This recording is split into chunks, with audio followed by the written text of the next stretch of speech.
श्री दुर्गायै नमः। अथ श्री दुर्गा सप्तशती प्रथमो अध्याय। प्रथम चरित्र के ब्रह्मा ऋषि, महाकाली देवता, गायत्री चंद, नंदा शक्ति, रक्तदंतिका बीज, अग्नि तत्व और ऋग्वेद स्वरूप है। श्री महाकाली देवता की प्रसन्नता के लिए प्रथम चरित्र के जप में विनियोग किया जाता है। भगवान विष्णु के सो जाने पर मधु और कैटभ को मारने के लिए कमल जन्मा ब्रह्मा जी ने जिनका स्तवन किया था, उन महाकाली देवी का मैं सेवन करता हूँ। वे अपने 10 हाथों में खड्ग, चक्र, गदा, बाण, धनुष, परिघ, शूल, भुशुंडी, मस्तक और शंख धारण करती हैं। उनके 3 नेत्र हैं। वे समस्त अंगों में दिव्य आभूषणों से विभूषित हैं।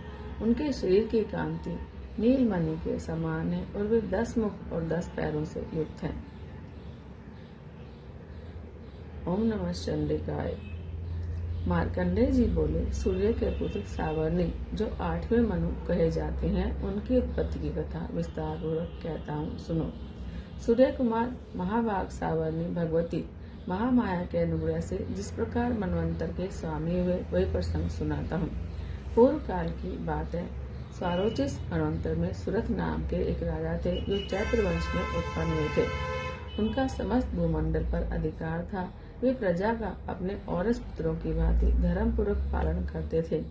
तो भी उस समय कोला विद्वांसी नाम के क्षत्रिय उनके शत्रु हो गए। राजा सुरथ की दंड नीति बहुत प्रबल थी। उनका शत्रुओं के साथ संग्राम हुआ। यद्यपि कोला विद्वांसी संग्राम संख्या में कम थे, तो भी राजा सुरथ युद्ध में उनसे हार गए। तो वे युद्ध भूमि से अपने नगर को लौट आए और केवल अपने देश के राजा होकर रहने लगे। समूची पृथ्वी से अब उनका अधिकार जाता रहा, किंतु वहां भी उन प्रबल शत्रुओं ने उन स्वयं महाभाग राजा सुरथ पर आक्रमण कर दिया। राजा का बल क्षीण हो चला था, इसलिए उनके दुष्ट, बलवान और दुरात्मा मंत्रियों ने वहां उनकी राजधानी में भी राजकीय सेना और खजाने को हथिया लिया। सुरथ का प्रभुत्व नष्ट हो चुका था, इसलिए वे शिकार खेलने के बहाने घोड़े पर सवार होकर वहां से अकेले ही एक घने जंगल में चले गए। वहां उन्होंने विप्रवर मेधा मुनि का आश्रम देखा। वहां कितने ही हिंसक जीव अपनी स्वाभाविक हिंसा वृत्ति को छोड़कर परम शांत भाव से रहते थे। मुनि के बहुत से शिष्य उस वन की शोभा बढ़ा रहे थे। वहां जाने पर मुनि ने उनका सत्कार किया और वे उन मुनि श्रेष्ठ के आश्रम पर इधर उधर विचरते हुए कुछ काल तक रहे। फिर ममता से आकृष्ट होकर वहां इस प्रकार चिंता करने लगे, पूर्व काल में मेरे पूर्वजों ने जिसका पालन किया था, वही नगर आज मुझसे रहित है। पता नहीं मेरे दुराचारी द्वितीयगण उसकी धर्मपूर्वक रक्षा करते हैं या नहीं। जो सदा मद की वर्षा करने वाला और शूरवीर था, यह मेरा प्रधान हाथी अब शत्रुओं के अधीन होकर न जाने किन भोगों को भोगता होगा। जो लोग मेरी कृपा, धन और भोजन पाने से सदा मेरे पीछे पीछे चलते थे, वे निश्चय ही अब दूसरे राजाओं का अनुसरण करते होंगे। उन अपव्ययी लोगों के द्वारा सदा खर्च होते रहने के कारण अत्यंत कष्ट से जमा किया हुआ मेरा खजाना खाली हो जाएगा। वे तथा और भी बहुत सी बातें राजा सुरथ निरंतर सोचते रहते थे। एक दिन उन्होंने वहाँ विप्रवर मेधा के आश्रम के निकट एक वैश्य को देखा और उससे पूछा, भाई तुम कौन हो? यहाँ तुम्हारे आने का कारण क्या है? तुम क्यों शोकग्रस्त और अनमने से दिखाई देते हो? राजा सुरथ का वह प्रेम पूर्वक कहा हुआ वचन सुनकर वैश्य ने विनीत भाव से उन्हें प्रणाम करके कहा। वैश्य बोला, राजन, मैं धनिकों के कुल में उत्पन्न एक वैश्य हूँ। मेरा नाम समाधि है। मेरे दुष्ट स्त्री पुत्रों ने धन के लोभ से मुझे घर से बाहर निकाल दिया है। मैं इस समय धन, स्त्री और पुत्रों से वंचित हूँ। मेरे विश्वसनीय बंधुओं ने मेरा ही धन लेकर मुझे दूर कर दिया है, इसलिए दुखी होकर मैं वन में चला आया हूँ। यहाँ रहकर मैं इस बात को नहीं जानता कि मेरे पुत्रों की, स्त्री की और अपनों की कुशल है या नहीं। इस समय घर में वे कुशल से रहते हैं या उन्हें कोई कष्ट है। मेरे वे पुत्र कैसे हैं? क्या वे सदाचारी हैं अथवा दुराचारी हो गए हैं? राजा ने पूछा, जिन लोभी स्त्री पुरुष आदि ने धन के कारण तुम्हें घर से निकाल दिया, उनके प्रति तुम्हारे मन में इतना स्नेह का भाव क्यों है? वैश्य बोला, आप मेरे विषय में जैसी बात कहते हैं वह बिल्कुल ठीक है, किंतु मैं क्या करूं? मेरा मन निष्ठुरता धारण नहीं करता। जिनके जिन्होंने धन के लोभ में पड़कर पिता के प्रति स्नेह, पति के प्रति प्रेम और आत्मीयजन के प्रति अनुराग को तिलांजलि दे दी हो, मुझे घर से निकाल दिया है, उनके प्रति मेरे हृदय में इतना स्नेह है। महामते, गुणहीन बंधुओं के प्रति भी जो मेरा चित्त इस प्रकार प्रेम में मग्न हो रहा है, वह क्या है? इस बात को मैं जानकर भी नहीं जान पाता। उनके लिए मैं लंबी सांसें ले रहा हूँ और मेरा हृदय अत्यंत दुखित हो रहा है। उन लोगों में प्रेम का सर्वथा अभाव है, तो भी उनके प्रति जो मेरा मन निष्ठुर नहीं हो पाता, उसके लिए मैं क्या करूं? मार्कंडेय जी कहते हैं, रमन, तदंतर अजाओं में श्रेष्ठ सुरत और वह स्वाधि नामक वैश्य दोनों साथ साथ मेधा मुनि की सेवा में उपस्थित हुए और उनके साथ यथा योग्य न्यायपूर्ण विनयपूर्वक बर्ताव करके बैठे। तत्पश्चात वैश्य और राजा ने कुछ वार्तालाप आरंभ किया। राजा ने कहा कि भगवान, मैं आपसे एक बात पूछना चाहता हूँ, उसे बताइए। मेरा चित्त अपने अधीन न होने के कारण यह बात मेरे मन को बहुत दुख देती है। जो राज्य मेरे हाथ से चला गया है, उसमें और उसके संपूर्ण अंगों में मेरी ममता बनी हुई है। मुनिश्रेष्ठ, यह जानती है भी कि वह अब मेरा नहीं है। अज्ञानी की भांति मुझे उसके लिए दुख होता है। वह क्या है? इधर यह वैश्य भी घर से अपमानित होकर आया है। उसके पुत्र, स्त्री और भृत्यों ने इसे छोड़ दिया है। स्वजनों ने भी इसका परित्याग कर दिया है, तो भी यह उनके प्रति अत्यंत हार्दिक स्नेह रखता है। इस प्रकार यह और मैं दोनों ही बहुत दुखी हैं। जिनमें प्रत्यक्ष दोष देखा गया है, उन विषय के लिए भी हमारे मन में ममता जनित आकर्षण पैदा हो रहा है। महाभाग, हम दोनों समझदार हैं, तो भी हमने जो मोह पैदा हुआ है, वह क्या है? विवेक शून्य मनुष्य की भांति मुझमें और इसमें भी यह मूर्ता प्रत्यक्ष दिखाई पड़ती है। ऋषि बोले, महाभाग, विषय मार्ग का ज्ञान सब जीवों को है। इस प्रकार विषय भी सबके लिए अलग अलग है। कुछ प्राणी दिन में नहीं देखते तो कुछ रात में नहीं देखते, तथा कुछ जीव ऐसे हैं जो दिन और रात में बराबर देखते हैं। यह ठीक है कि मनुष्य समझदार होते हैं, लेकिन वे ही नहीं होते। पशु, पक्षी और मृग आदि सभी प्राणी समझदार होते हैं। मनुष्यों की समझ भी वैसी ही है जैसे इन मृग और पक्षियों की होती है, तथा जैसी मनुष्यों की होती है वैसी ही इन मृग, पक्षी आदि की भी होती है। यह और अन्य बातें भी प्राय दोनों में समान ही है। समझ होने पर भी इन पक्षियों को तो देखो, ये स्वयं भूख से पीड़ित होते हुए भी मोहवश बच्चों के चोंच में कितने चाव से अन्न के दाने डाल रहे हैं। नरश्रेष्ठ, क्या तुम नहीं देखते कि ये मनुष्य समझदार होते हुए भी लोभवश अपने किए हुए उपकार का बदला पाने के लिए पुत्रों की अभिलाषा करते हैं? यद्यपि इन सब में ममता की कमी नहीं है, समझ की कमी नहीं है, फिर भी संसार की स्थिति बनाए रखने के लिए भगवती महामाया के प्रभाव द्वारा ममता में भंवर से युक्त मोह के गहरे गड्ढे में गिराए जाते हैं। इसलिए इसमें आश्चर्य नहीं करना चाहिए। जगदीश्वर भगवान विष्णु की योग निद्रा रूप जो भगवती महामाया है, उन्होंने यह जगत मोहित कर रखा है। ये भगवती महामाया देवी ज्ञानों के विचित को बलपूर्वक खींचकर मोह में डाल देती हैं। वे ही इस संपूर्ण चराचर जगत की सृष्टि करती हैं और वे ही प्रसन्न होने पर मनुष्यों को मुक्ति के लिए वरदान देती हैं। वे ही पराविद्या, संसार बंधन और मोक्ष की हेतुभूता सनातनी देवी और संपूर्ण ईश्वरों की भी अधीश्वरी है। राजा ने पूछा, भगवान, जिन्हें आप महामाया कहते हैं, वे देवी कौन है? रमन, उनका आविर्भाव कैसे हुआ और उनके चरित्र कौन कौन है? ब्रह्मवेताओं में श्रेष्ठ महर्षि इन देवी का जैसा प्रभाव हो, जैसा स्वरूप हो और जिस प्रकार प्रादुर्भाव हुआ हो, वह सब मैं आपके मुख से सुनना चाहता हूँ। ऋषि बोले, राजन, वास्तव में तो वे देवी नित्य स्वरूपा ही हैं। संपूर्ण जगत उन्हीं का रूप है और उन्होंने समस्त विश्व को व्याप्त कर रखा है। तथापि उनका प्राकट्य अनेक प्रकार से होता है। वह मुझसे सुनो। यद्यपि वे नित्य और अजन्मा है, तथापि जब देवताओं का कार्य सिद्ध करने के लिए प्रकट होती हैं, उस समय लोक पे उत्पन्न हुई कहलाती हैं। कल्प के अंत में जब संपूर्ण जगत एक कारणों में निमग्न हो रहा था और सबके प्रभु भगवान विष्णु शेषनाग की सरिया बिछाकर योग निद्रा का आश्रय लेकर सो रहे थे, उस समय उनके कानों के मैल से दो भयंकर असुर उत्पन्न हुए, जो मधु और कैटभ के नाम से विख्यात थे। वे दोनों ब्रह्मा जी का वध करने को तैयार हो गए।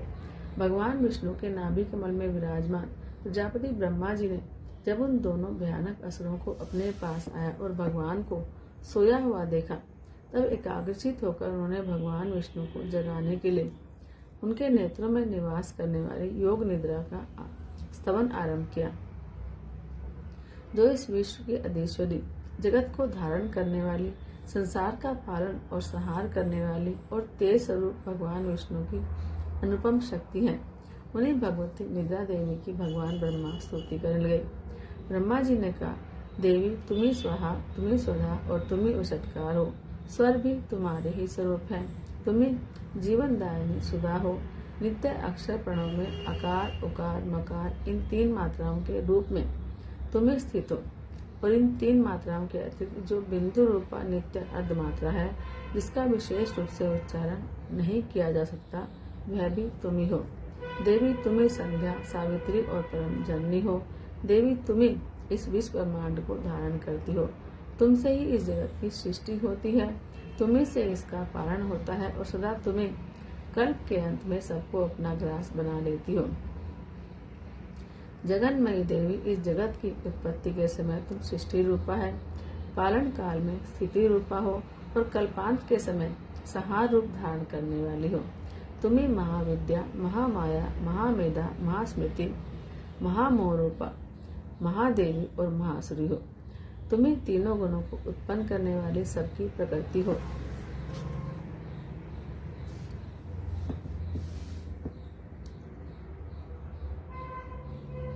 भयंकर काल रात्रि, महारात्रि और मोहरात्रि भी तुम्ही हो।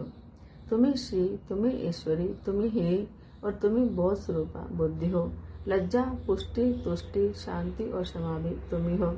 तुम खड़ग धारणी, शूल धारणी, घोर रूपा और गदा, चक्र, शंख और धनुष धारण करने वाली हो। बाण, भुषुंडी और परी ये भी तुम्हारे अस्त्र हैं। तुम सौम्य और सौम्यतर हो। इतना ही नहीं, जितने भी सौम्य और सुंदर पदार्थ हैं, उन सबकी अपेक्षा तुम अत्यधिक सुंदरी हो।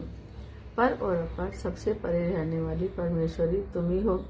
सर्वस्वरूप देवी, कहीं भी सत असत रूप जो कुछ वस्तुएं हैं और उन सब की जो शक्ति है वह तुम ही हो।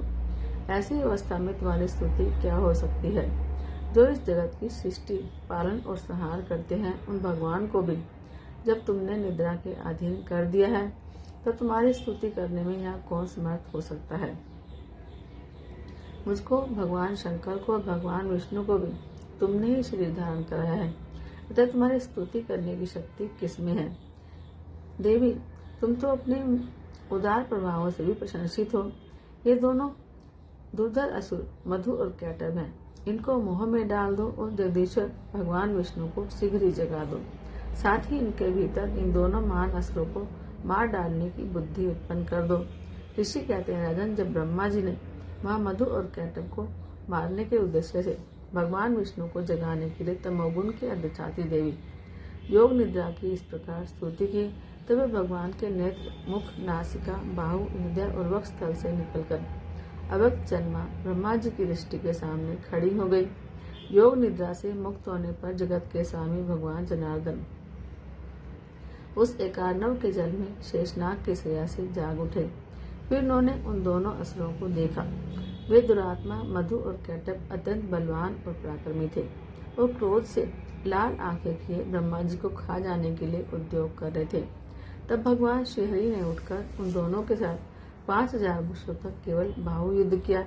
वे दोनों ही अत्यंत बल के कारण उन्मत्त हो रहे थे। इधर महामाया ने भी उन्हें मुंह में डाल रखा था, इसलिए वे भगवान विष्णु से कहने लगे, हम तुम्हारी वीरता से संतुष्ट हैं, तुम हम लोगों से कोई वर मांगो। श्री भगवान बोले, यदि तुम दोनों मुझ पर प्रसन्न हो तो अब मेरे हाथों से मारे जाओ। बस इतना सा ही मैंने वर मांगा है, या दूसरे किसी वर से क्या लेना है। ऋषि कहते हैं, इस प्रकार धोखे में आ जाने पर जब उन्होंने संपूर्ण जगत में जल ही जल देखा, तब कमल नयन भगवान से कहा कि जहाँ पृथ्वी जल में डूबी हुई न हो, जहाँ सूखा स्थान हो, वहीं हमारा वध करो। ऋषि कहते हैं, तब तथास्तु कहकर शंख, चक्र और गदा धारण करने वाले भगवान ने उन दोनों के मस्तक अपनी जांग पर रखकर चक्र से काट डाले। इस प्रकार ये देवी महामाया ब्रह्मा जी की स्तुति करने पर स्वयं प्रकट हुई थी। अब पुनः तुमसे उनके प्रभाव का वर्णन करता हूँ, सुनो। इस प्रकार श्री मार्कंडेय पुराण में सावर्णिक मनवंतर की कथा के अंतर्गत देवी महात्म्य मधु कैटववध नामक पहला अध्याय पूरा हुआ। हरि ओम। श्री दुर्गायै नमः। दुर्गा सप्तशती द्वितीय अध्याय। मध्यम चरित्र के विष्णु ऋषि महालक्ष्मी देवता उनिष्टिक छंद शाकंभरी शक्ति दुर्गा बीज वायु तत्व और यजुर्वेद स्वरूप है। श्री महालक्ष्मी की प्रसन्नता के लिए मध्यम चरित्र के पाठ में इसका विनियोग है। मैं कमल के आसन पर बैठी हुई प्रसन्न मुख वाली महिषासुर मर्दिनी भगवती महालक्ष्मी का भजन करता हूँ, जो अपने हाथों में अक्षमाला, परशा, गदा, बाण, वज्र, पद्म, धनुष, कुंडिका, दंड, शक्ति, खड्ग, ढाल, शंख, घंटा, मधुपात्र, शूल, पाश और चक्र धारण करती हैं। ऋषि कहते हैं कि पूर्व काल में देवताओं और असुरों में पूरे 100 वर्षों तक घोर संग्राम हुआ था। उसमें असुरों का स्वामी महिषासुर था और देवताओं के नायक इंद्र थे। उस युद्ध में देवताओं की सेना महाबली असुरों से परास्त हो गई। संपूर्ण देवताओं को जीतकर महिषासुर इंद्र बन बैठा।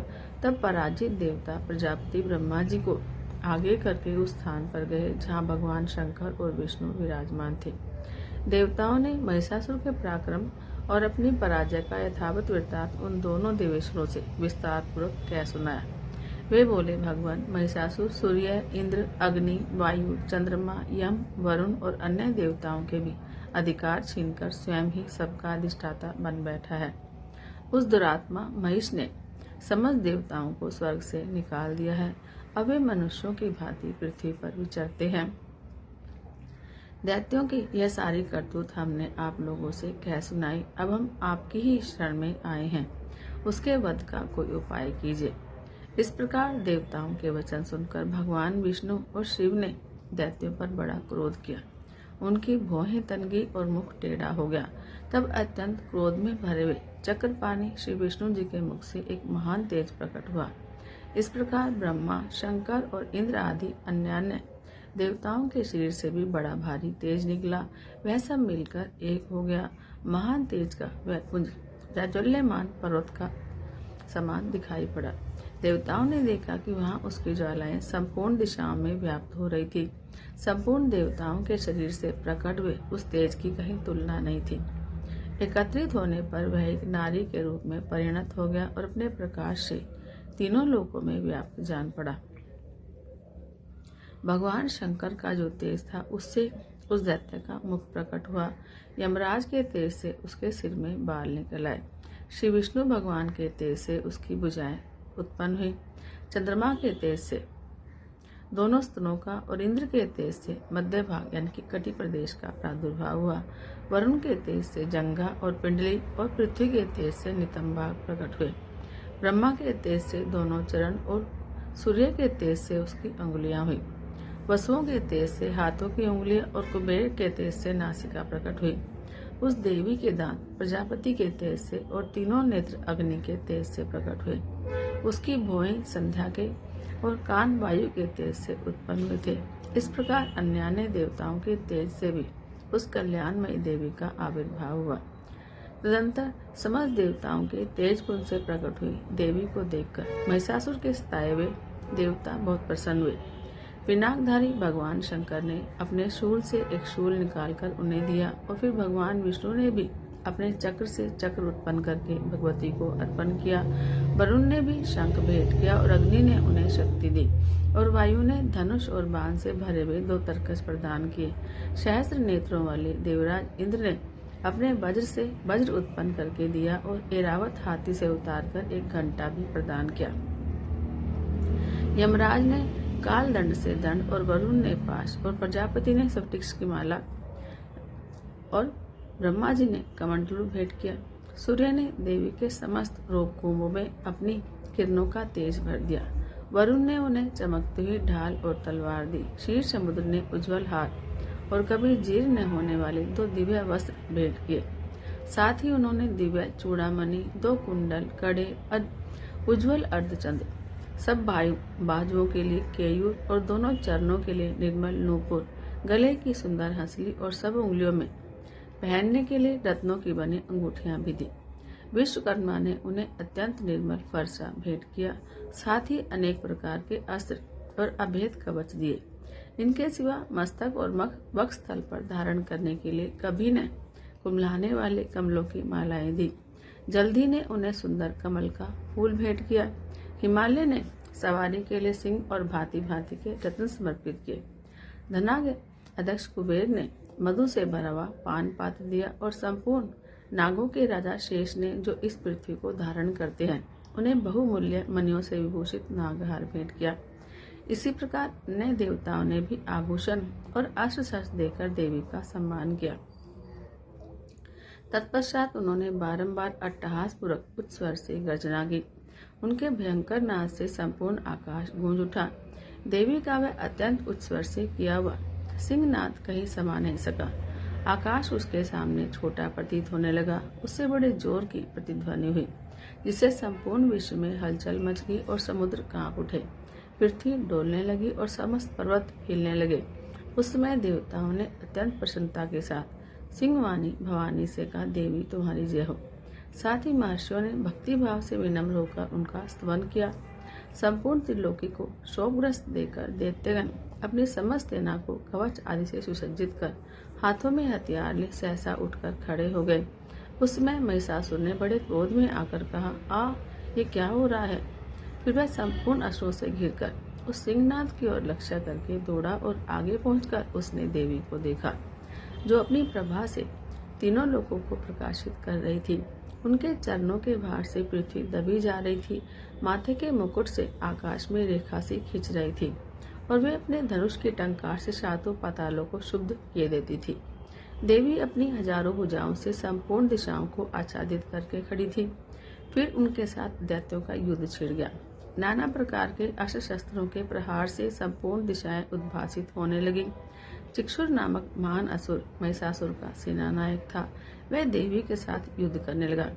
अन्य दैत्यों को चतुरंगिनी सेना साथ लेकर चामर भी लड़ने लगा। 60,000 रथियों के साथ आकर उदर्ग नामक महादैत्य ने लोहा लिया।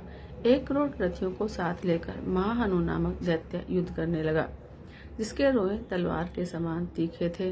वह असीलोमा नाम का महादैत्य 5 करोड़ रथी सैनिकों सहित युद्ध में आ डटा। 60 लाख रथियों से घिरा हुआ वाशकल नामक दैत्य भी उस युद्ध भूमि में लड़ने लगा। परिवारित नामक राक्षस हाथी सवार और घुड़सवारों के अनेक दलों और 1 करोड़ रथियों की सेना लेकर युद्ध करने लगा। विडाल नामक दैत्य 5 अरब रथियों के घिरकर लोहा लेने लगा। इनके अतिरिक्त और भी हजारों महादैत्य रथ, हाथी और घोड़ों की सेना साथ लेकर वहां दैत्यों के साथ युद्ध करने लगे। घोड़ों की सेना से घिरा हुआ स्वयं महिषासुर उस रणभूमि में कोटि कोटि हजारों रथ हाथी से घिरा हुआ था। वे दैत्य देवी के साथ तोमर, भिंदीपाल, शक्ति, मूसल, खड़ग, परशु और पट्टिस आदि अस्त्र शस्त्रों का प्रयोग करते हुए युद्ध कर रहे थे। कुछ दैत्यों ने उन पर शक्ति का प्रहार किया, कुछ लोगों ने पाश फेंके और कुछ दूसरे दैत्यों ने खड़ग प्रहार करके देवी को मार डालने का उद्योग किया। देवी ने भी क्रोध में भरकर खेल खेल में ही अपने अस्त्र शस्त्रों की वर्षा करके दैत्यों के भी समस्त अस्त्र शस्त्र काट डाले। उनके मुख पर परिश्रम और थकान का रंच मात्र भी लेश नहीं था। देवता और ऋषि उनकी स्तुति कर रहे थे और वे भगवती परमेश्वरी दैत्यों के शरीर पर अस्त्र शस्त्रों की वर्षा करती रही। देवी का वाहन सिंह भी क्रोध में भरकर गर्दन के बालों को हिलाता हुआ असुरों की सेना में इस प्रकार विचरने लगा, मानो वनों में दावानल फैल रहा हो। रणभूमि में दैत्यों के साथ युद्ध करती हुई अंबिका देवी ने जितने निश्वास छोड़े वे सभी तत्काल सैकड़ों हजारों गणों के रूप में प्रकट हो गए और परशु, बिंदीपाल, खड़ग और पट्टिश आदि अस्त्रों द्वारा असुरों का सामना करने लगे। देवी की शक्ति से बढ़े हुए वे गण असुरों का नाश करते हुए नगाड़ा और शंख आदि बाजी बजाने लगे। उस संग्राम महोत्सव में कितने ही गण मृदंग बजा रहे थे। फिर देवी ने त्रिशूल से, गदा से, शक्ति की वर्षा से, खड़ग आदि से सैकड़ों महादैत्यों का संहार कर दिया। कितनों को घंटों के भयंकर नाद से मूर्छित करके मार गिराया। बहुत से दैत्यों को पास से बांधकर धरती पर घसीटा। कितने ही दैत्य उनकी तीखी तलवार की मार से दो दो टुकड़े हो गए। कितने ही गदा की चोट से घायल होकर धरती पर सो गए। कितने ही मूसल की मार से अत्यंत आहत होकर रक्त वमन करने लगे। कुछ दैत्य शूल से छाती फट जाने के कारण पृथ्वी पर ढेर हो गए। उस रणांगन में बांस मोह की वृष्टि से कितने ही असुरों की कमर टूट गई। बाज की तरह झपटने वाले देव पीड़क दैत्यगण अपने प्राणों से हाथ धोने लगे। किन्हीं की बाहें छिन्न भिन्न हो गए और कितनों की गर्दनें कट गई। कितने ही दैत्यों के मस्तक कट कट कर गिरने लगे। कुछ लोगों के शरीर मध्य भाग से विदीर्ण हो गए। कितने ही महादैत्य जांघें कट जाने से पृथ्वी पर गिर पड़े। कितनों को ही देवी ने एक बाह, एक पैर और एक नेत्र वाले करके दो टुकड़ों में चीर डाला। कितने ही दैत्य मस्तक कट जाने पर भी गिरकर फिर उठ जाते और केवल धड़ के ही रूप में अच्छे अच्छे हथियार हाथ में लेकर देवी के साथ युद्ध करने लगते थे। दूसरे कबंध युद्ध के बाजों की लय पर नाचते थे। कितने ही बिना सिर के धड़ हाथों में खड़ग, शक्ति और रिष्टि लिए दौड़ते थे और दूसरे महादैत्य ठहरो ठहरो यह कहते हुए देवी को युद्ध के लिए ललकारते थे। जहाँ वह घोर संग्राम हुआ था वहाँ की धरती देवी के गिराए हुए रथ, हाथी, घोड़े और असुरों की लाशों से ऐसी पट गई कि वहाँ चलना फिरना असंभव हो गया था। दैत्यों की सेना में हाथी, घोड़े और असुरों के शरीर से इतनी अधिक मात्रा में रक्तपात हुआ था कि थोड़ी ही देर में वहाँ खून की बड़ी बड़ी नदियां बहने लगी। जगदम्बा ने असुरों की विशाल सेना को क्षण भर में नष्ट कर दिया। ठीक उसी तरह जैसे तृण और काठ के भारी ढेर को आग कुछ ही क्षणों में भस्म कर देती है। और वह सिंह भी गर्दन के बालों को हिला हिलाकर जोर जोर से गर्जना करता हुआ दैत्यों के शरीर से मानो उनके प्राण चुने लेता था। वह देवी के गणों ने भी उन महादैत्यों के साथ ऐसा युद्ध किया जिससे आकाश में खड़े हुए देवतागण उन पर बहुत संतुष्ट हुए और फूल बरसाने लगे।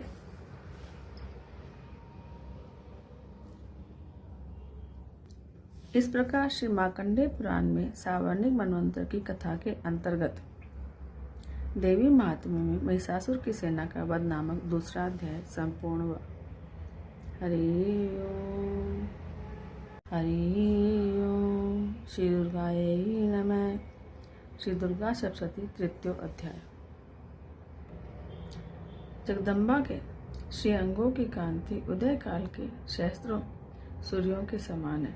ये लाल रंग की रेशमी साड़ी पहने हुए हैं। इनके गले में मुंडमाला शोभा पा रही है। दोनों स्तनों पर रक्त चंदन का लेप लगा है। वे अपने कर कमलों में जप मालिका, विद्या और अभय और वर नामक मुद्राएं धारण किए हुए हैं। 3 नेत्रों से सुशोभित मुखारविंद की बड़ी शोभा हो रही है। उनके मस्तक पर चंद्रमा के साथ ही रत्नमय मुकुट बंधा है और वे कमल के आसन पर विराजमान है। ऐसी देवी को मैं भक्ति पूर्वक प्रणाम करता हूँ। ऋषि कहते हैं, दैत्यों की सेना को इस प्रकार तहस नहस होते देख महादैत्य सेनापति चिक्षुर क्रोध में भरकर अंबिका देवी से युद्ध करने के लिए आगे बढ़ा। वह असुर रणभूमि में देवी के ऊपर इस प्रकार बाणों की वर्षा करने लगा जैसे बादल मेरुगिरी के शिखर पर पानी की धार बरसा रहा हो। तब देवी ने अपने बाणों से उसके बांस मोह को अनायास ही काटकर उसके घोड़ों और सारथी को भी मार डाला। साथ ही उसके धनुष और अत्यंत ऊंची ध्वजा को भी तत्काल काट गिराया। धनुष कट जाने पर उसके अंगों को अपने बाणों से बांध डाला। धनुष, रथ, घोड़े और सारथी के नष्ट हो जाने पर वह असुर ढाल और तलवार लेकर देवी की ओर दौड़ा।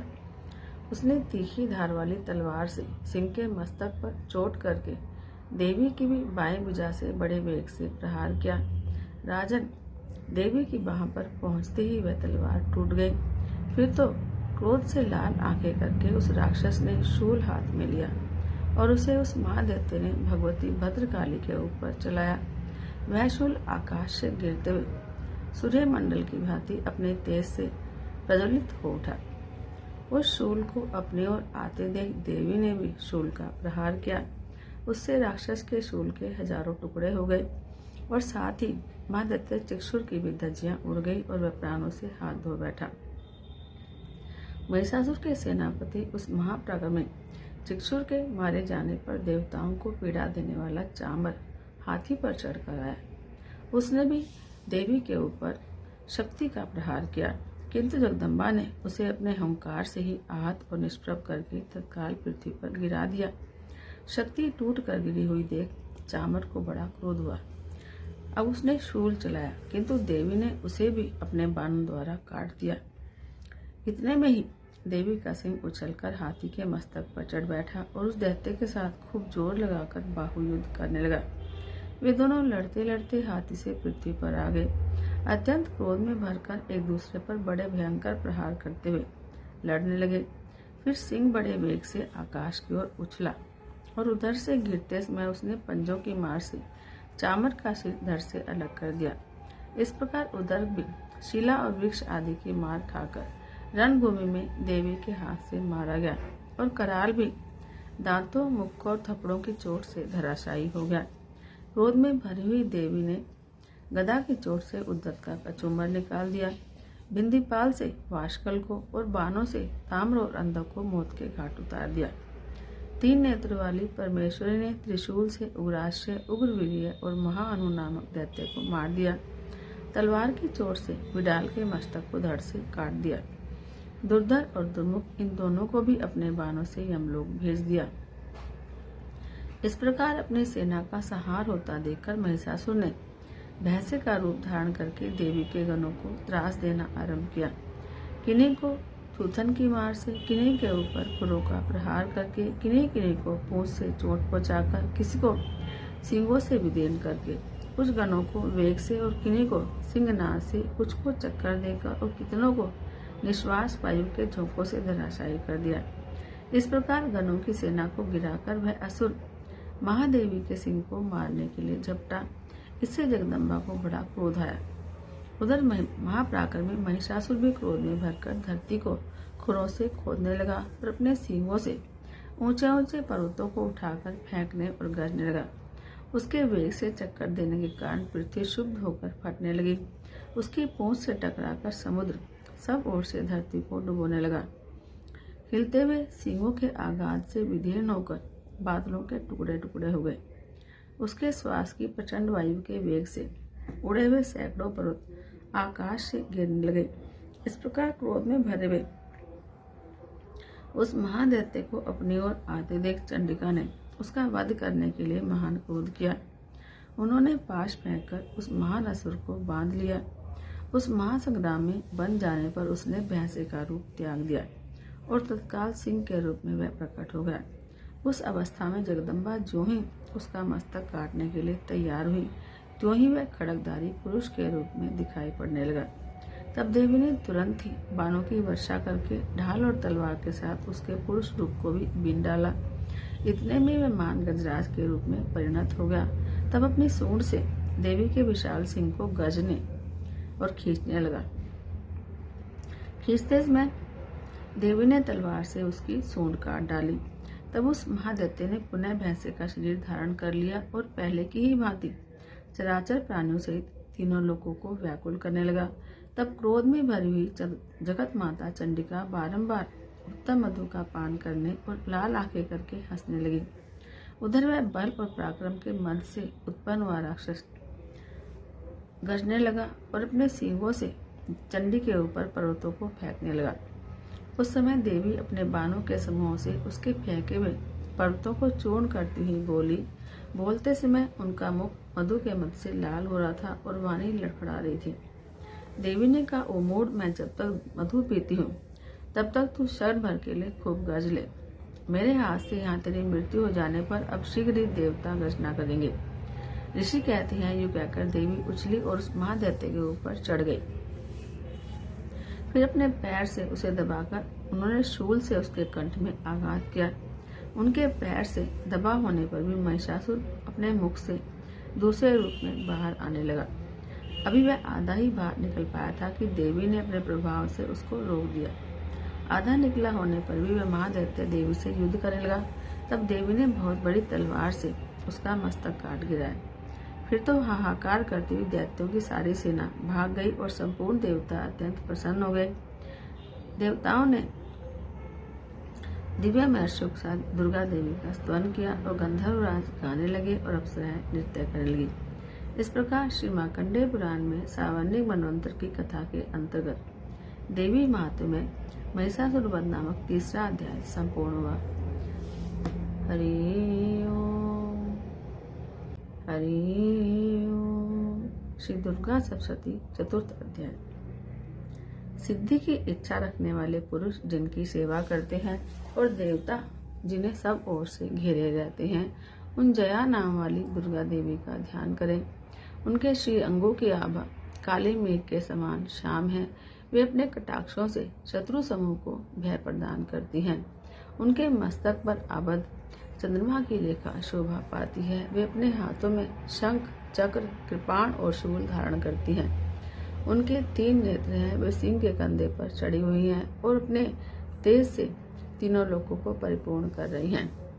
ऋषि कहते हैं, अत्यंत पराक्रमी दुरात्मा महिषासुर और उसकी दैत्य सेना के देवी के हाथ से मारे जाने पर इंद्र आदि देवता प्रणाम करने के लिए गर्दन और कंधे झुकाकर उन भगवती दुर्गा का उत्तम वचनों द्वारा स्तवन करने लगे।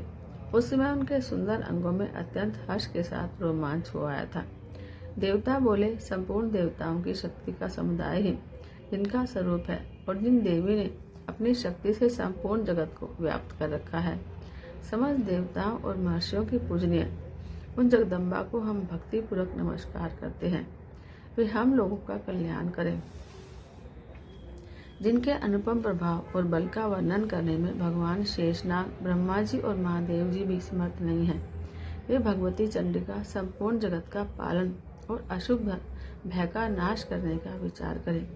जो पुण्यात्माओं के घर में स्वयं ही लक्ष्मी रूप से, पापियों के यहाँ दरिद्रता रूप से, शुद्ध अंतःकरण वाले पुरुषों के हृदय में बुद्धि रूप से, सत्पुरुषों में श्रद्धा रूप से और कुलीन मनुष्यों में लज्जा रूप से निवास करती हैं, उन आप भगवती दुर्गा को हम नमस्कार करते हैं। देवी, आप संपूर्ण विश्व का पालन कीजिए।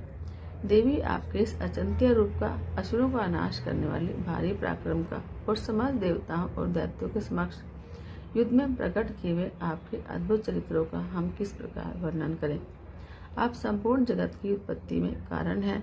आप में सत्वगुण, रजोगुण और तमोगुण, ये तीनों गुण मौजूद हैं, तो भी दोषों के साथ आपका संसर्ग नहीं जान पाते। भगवान विष्णु और महादेव जी आदि देवता भी आपका पार नहीं पाते। आप ही सबका आश्रय है। यह समस्त जगत आपका अंशीभूत है, क्योंकि आप सबकी आदिभूत अव्यक्ता अव्याप्रकृता प्रकृति है। देवी, संपूर्ण यज्ञों में जिसके उच्चारण से सब देवता तृप्ति लाभ करते हैं, वह स्वहा आप ही हैं। इसके अतिरिक्त आप पितरों की भी तृप्ति का कारण हैं। अतः सब लोग आपको स्वधा भी कहते हैं।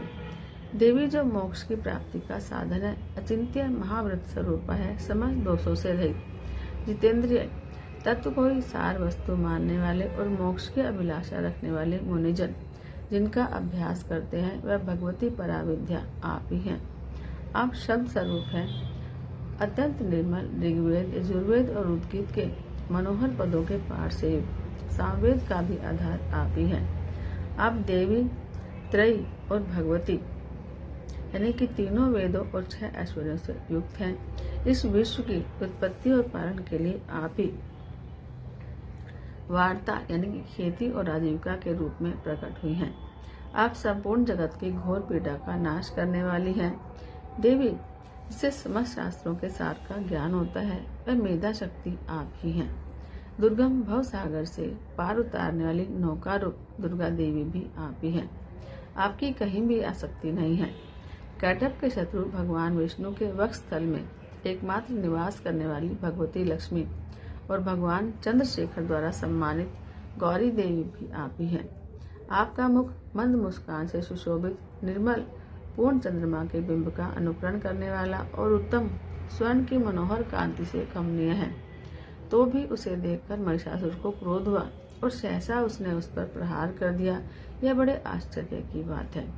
देवी, वही मुख जब क्रोध से युक्त होने पर उदय काल के चंद्रमा की भांति लाल और तनी हुई भुवों के कारण विकराल हो उठा, तब उसे देखकर जो महिषासुर के प्राण तुरंत नहीं निकल गए, यह उससे भी बढ़कर आश्चर्य की बात है। क्योंकि क्रोध में भरे हुए यमराज को देखकर भला कौन जीवित रह सकता है।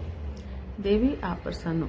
परमात्मा स्वरूपा आपके प्रसन्न होने पर जगत का अभ्युदय होता है और क्रोध में भर जाने पर आप तत्काल ही कितने कुलों का सर्वनाश कर देती हैं। यह बात अभी अनुभव में आई है, क्योंकि महिषासुर की यह विशाल सेना क्षण भर में आपके कोप से नष्ट हो गई है। सदा अभ्युदय प्रदान करने वाली आप जिन पर प्रसन्न रहती हैं, वे ही देश में सम्मानित हैं। उन्हीं को धन और यश की प्राप्ति होती है। उन्हीं का धर्म कभी शिथिल नहीं होता और वे ही अपने हृष्ट पुष्ट स्त्री पुत्र और वृत्तियों के साथ धन्य माने जाते हैं।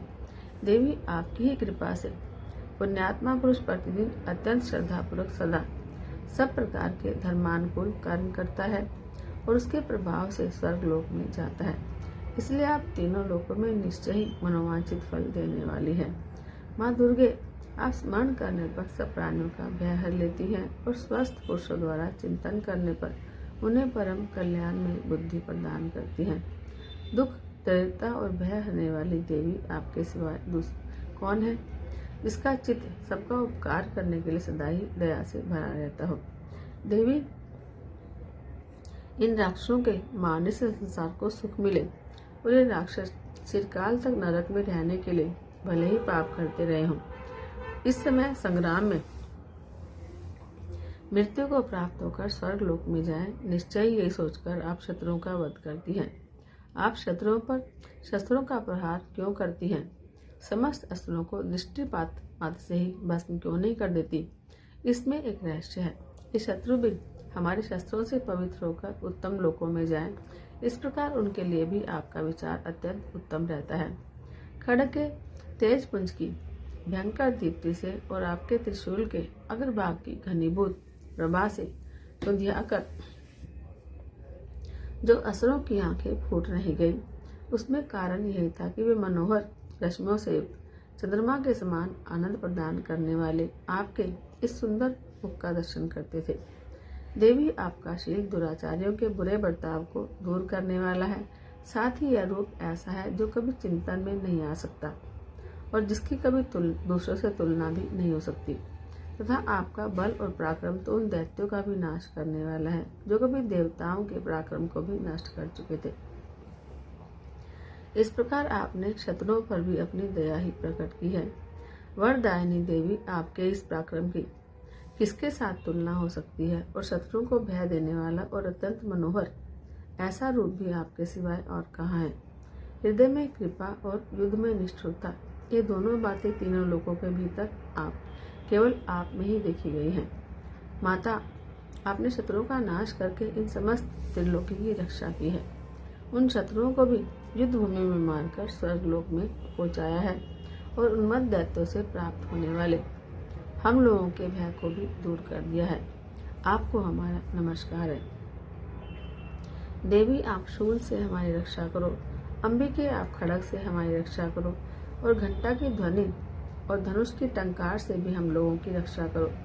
चंडिके, पूर्व, पश्चिम और दक्षिण दिशा में आप हमारी रक्षा करो और हे ईश्वरी, अपने त्रिशूल को घुमाकर आप उत्तर दिशा में भी हमारी रक्षा करो। तीनों लोकों में आपके जो परम सुंदर और अत्यंत भयंकर रूप विचरते रहते हैं, उनके द्वारा भी आप हमारी और इस भूलोक की रक्षा करें। अंबिके, आपके कर पलों में शोभा पाने वाले खड्ग, शूल और गदा आदि जो जो अस्त्र हो, उन सब के द्वारा आप सब ओर से हम लोगों की रक्षा करें।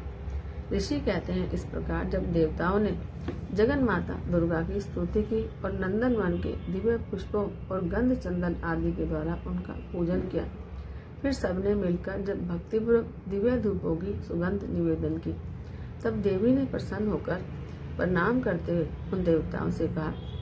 देवी बोली, देवताओं, तुम सब लोग मुझसे जिस वस्तु की अभिलाषा रखते हो वह मुझसे मांगो। देवता बोले, भगवती ने हमारी सब इच्छा पूर्ण कर दी, अब कुछ भी बाकी नहीं रहा, क्योंकि हमारा यह शत्रु महिषासुर मारा गया। महेश्वरी, इतने पर भी यदि आप हमें और वरदान देना चाहती हैं तो हम जब जब आपका स्मरण करें तब तब आप दर्शन देकर हम लोगों के महान संकट दूर कर दिया करें। और प्रसन्न मुख वाली अंबिके, जो मनुष्य स्तोत्रों के द्वारा आपकी स्तुति करे उसे वित्त, समृद्धि और वैभव देने के साथ साथ ही उनकी स्त्री, धन आदि संपत्ति को भी बढ़ाने के लिए आप सदा हम पर प्रसन्न रहें। ऋषि कहते हैं, राजन, देवताओं ने जब अपने और जगत के कल्याण के लिए भद्रकाली देवी को इस प्रकार प्रसन्न किया, तब वह तथास्तु कहकर वहीं अंतर ध्यान हो गई। गोपाल, इस प्रकार पूर्व काल में तीनों लोगों का हित चाहने वाली देवी जिस प्रकार देवताओं के शरीर से प्रकट हुई थी, वह सब कथा मैंने क्या सुनाई। अपने देवताओं का उपकार करने वाली वे देवी दुष्ट दैत्यों और शुंभ निशुंभ का वध करने और सब लोगों की रक्षा के लिए गौरी देवी के शरीर से जिस प्रकार प्रकट हुई, वह सब प्रसंग मेरे मुँह से सुनो। मैं उसका तुमसे यथावत वर्णन करता हूँ। इस प्रकार श्री मार्कंडेय पुराण में सावर्णिक मनवंतर की कथा के अंतर्गत देवी महात्म्य में शक्रादि स्तुति नामक चौथा अध्याय संपूर्ण हुआ। हरि ओम, हरि ओम। श्री दुर्गा सप्तशती पंचमो अध्याय। इस उत्तर चरित्र के रुद्र ऋषि हैं, महासरस्वती देवता है, अनुष्टुप छंद है, भीमा शक्ति है, ब्राह्मणी बीज है, सूर्य तत्व है और सामवेद स्वरूप है। महासरस्वती की प्रसन्नता के लिए उत्तर चरित्र के पाठ में इसका विनियोग किया जाता है। जो अपने कर कमलों में घंटा, शूल, हल, शंख, मूसल, चक्र, धनुष और बाण धारण करती है, शरद ऋतु के शोभा संपन्न चंद्रमा के समान जिनकी मनोहर कांति है, वे तीनों लोकों की आधारभूता और शुंभ आदि दैत्यों का नाश करने वाली है, और गौरी के शरीर से जिनका प्राकट्य हुआ है, उन महासरस्वती देवी का मैं निरंतर भजन करता हूँ। ऋषि कहते हैं, पूर्व काल में शुंभ और निशुंभ नामक असुरों में अपने बल के घमंड में आकर सचिपति इंद्र के हाथ से तीनों लोगों का राज्य और यज्ञ भाग छीन लिए। वे दोनों सूर्य, चंद्रमा, कुबेर, यम और वरुण के अधिकार का भी उपयोग करने लगे। वायु और अग्नि का कार्य भी वे ही करने लगे। उन दोनों ने सब देवताओं को अपमानित, राज्य भ्रष्ट, पराजित और अधिकारहीन करके स्वर्ग से निकाल दिया। उन दोनों महान असुरों से तिरस्कृत देवताओं ने अपराजिता देवी का स्मरण किया और सोचा कि जगदम्बा ने हम लोगों को वर दिया था कि आपत्ति काल में स्मरण करने पर मैं तुम्हारी सब आपत्तियों का तत्काल नाश कर दूंगी। यह विचार कर देवता गिरिराज हिमालय पर गए और वहां भगवती विष्णु माया की स्तुति करने लगे। देवता बोले, देवी को नमस्कार है, महादेवी शिवा को सर्वदा नमस्कार है, प्रकृति और भद्रा को नमस्कार है। हम लोग नियम पूर्वक जगदम्बा को नमस्कार करते हैं। रुद्रा को नमस्कार है, नित्या, गौरी और धात्री को बारंबार नमस्कार है। ज्योत्सनामयी, चंद्र रूपिणी और सुख स्वरूपा देवी को सतत प्रणाम है। शरणागतों का कल्याण करने वाली वृद्धि और सिद्धि रूपा देवी को हम बारंबार नमस्कार करते हैं। नैऋत्री, राजाओं की लक्ष्मी और सर्वाणी स्वरूपा आप जगदम्बा को बार बार नमस्कार है। दुर्गा, दुर्गपारा, सारा, सर्वकारिणी, ख्याति, कृष्णा और धूम्रा देवी को सर्वदा नमस्कार है। अत्यंत सौम्य और अत्यंत रौद्र रूपा देवी को हम नमस्कार करते हैं, उन्हें हमारा बारंबार प्रणाम है। जगत की आधारभूता प्रीति देवी को बारंबार नमस्कार है। जो देवी सब प्राणियों में विष्णु माया के नाम से कही जाती है, उनको नमस्कार, उनको नमस्कार, उनको बारंबार नमस्कार है। जो देवी सब प्राणियों में चेतना कहलाती है, उनको नमस्कार, उनको नमस्कार, उनको बारंबार नमस्कार है। जो देवी सब प्राणियों में बुद्धि रूप से स्थित है, उनको नमस्कार, उनको नमस्कार, उनको बारंबार नमस्कार है। जो देवी सब प्राणियों में निद्रा रूप से स्थित है, उनको नमस्कार, उनको नमस्कार, उनको बारंबार नमस्कार है। जो देवी सब प्राणियों में सुधा रूप से स्थित है, उनको नमस्कार, उनको नमस्कार, उनको बारंबार नमस्कार है। जो देवी सब प्राणियों में छाया रूप से स्थित है, उनको नमस्कार, उनको नमस्कार, उनको बारंबार नमस्कार है। जो देवी सब प्राणियों में शक्ति रूप से स्थित है, उनको नमस्कार, उनको नमस्कार, उनको बारंबार नमस्कार है। जो सब प्राणियों में तृष्णा रूप से स्थित है, उनको नमस्कार, उनको नमस्कार, उनको बारंबार नमस्कार है। जो देवी सब प्राणियों में क्षमा रूप से स्थित है, उनको नमस्कार, उनको नमस्कार, उनको बारंबार नमस्कार है। जो देवी सब प्राणियों में जाति रूप से स्थित है, उनको नमस्कार, उनको नमस्कार, उनको बारंबार नमस्कार है। जो देवी सब प्राणियों में लज्जा रूप से स्थित है, उनको नमस्कार, उनको नमस्कार, उनको बारंबार नमस्कार है। जो देवी सब प्राणियों में शांति रूप से स्थित है, उनको नमस्कार, उनको नमस्कार, उनको बारंबार नमस्कार है। जो देवी सब प्राणियों में श्रद्धा रूप से स्थित है, उनको नमस्कार, उनको नमस्कार, उनको बारंबार नमस्कार है। जो देवी सब प्राणियों में कांति रूप से स्थित है, उनको नमस्कार, उनको नमस्कार, उनको बारंबार नमस्कार है। जो देवी सब प्राणियों में लक्ष्मी रूप से स्थित है, उनको नमस्कार, उनको नमस्कार, उनको बारंबार नमस्कार है। जो देवी सब प्राणियों में वृत्ति रूप से स्थित है, उनको नमस्कार, उनको नमस्कार, उनको बारंबार नमस्कार है। जो देवी सब प्राणियों में लक्ष्मी रूप से स्थित है, उनको नमस्कार, उनको नमस्कार, उनको बारंबार नमस्कार है। जो देवी सब प्राणियों में स्मृति रूप से स्थित है, उनको नमस्कार, उनको नमस्कार, उनको बारंबार नमस्कार है। जो देवी सब प्राणियों में दया रूप से स्थित है, उनको नमस्कार, उनको नमस्कार, उनको बारंबार नमस्कार है। जो देवी सब प्राणियों में तुष्टि रूप से स्थित है, उनको नमस्कार, उनको नमस्कार, उनको बारंबार नमस्कार है। जो देवी सब प्राणियों में माता रूप से स्थित है, उनको नमस्कार, उनको नमस्कार, उनको बारंबार नमस्कार है। जो देवी सब प्राणियों में भ्रांति रूप से स्थित है, उनको नमस्कार, उनको नमस्कार, उनको बारंबार नमस्कार है। जो जीवों के इंद्रिय वर्ग की अधिष्ठात्री देवी और सब प्राणियों में सदा व्याप्त रहने वाली है, उन व्याप्ति देवी को बारंबार नमस्कार है। जो देवी चैतन्य रूप से इस संपूर्ण जगत को व्याप्त करके स्थित है, उनको नमस्कार, उनको नमस्कार, उनको बारंबार नमस्कार है।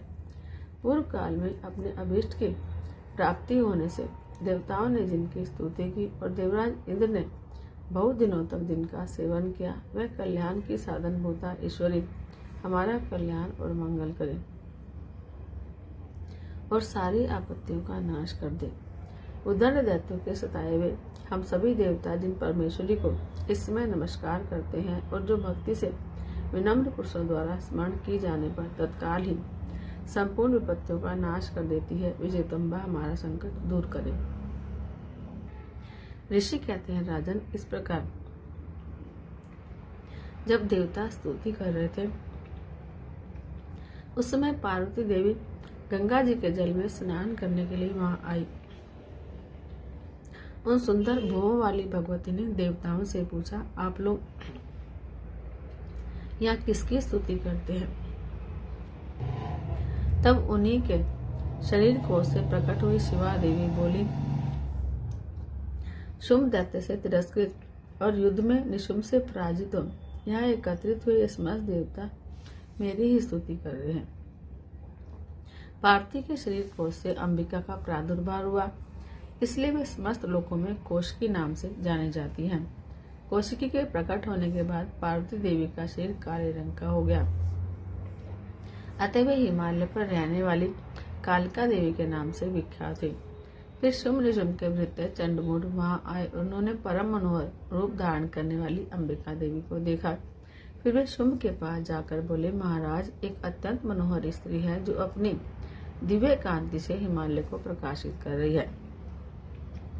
वैसा उत्तम रूप कहीं किसी ने भी नहीं देखा होगा। असुरेश्वर, यह पता लगाइए कि वह देवी कौन है और उसे ले लीजिए।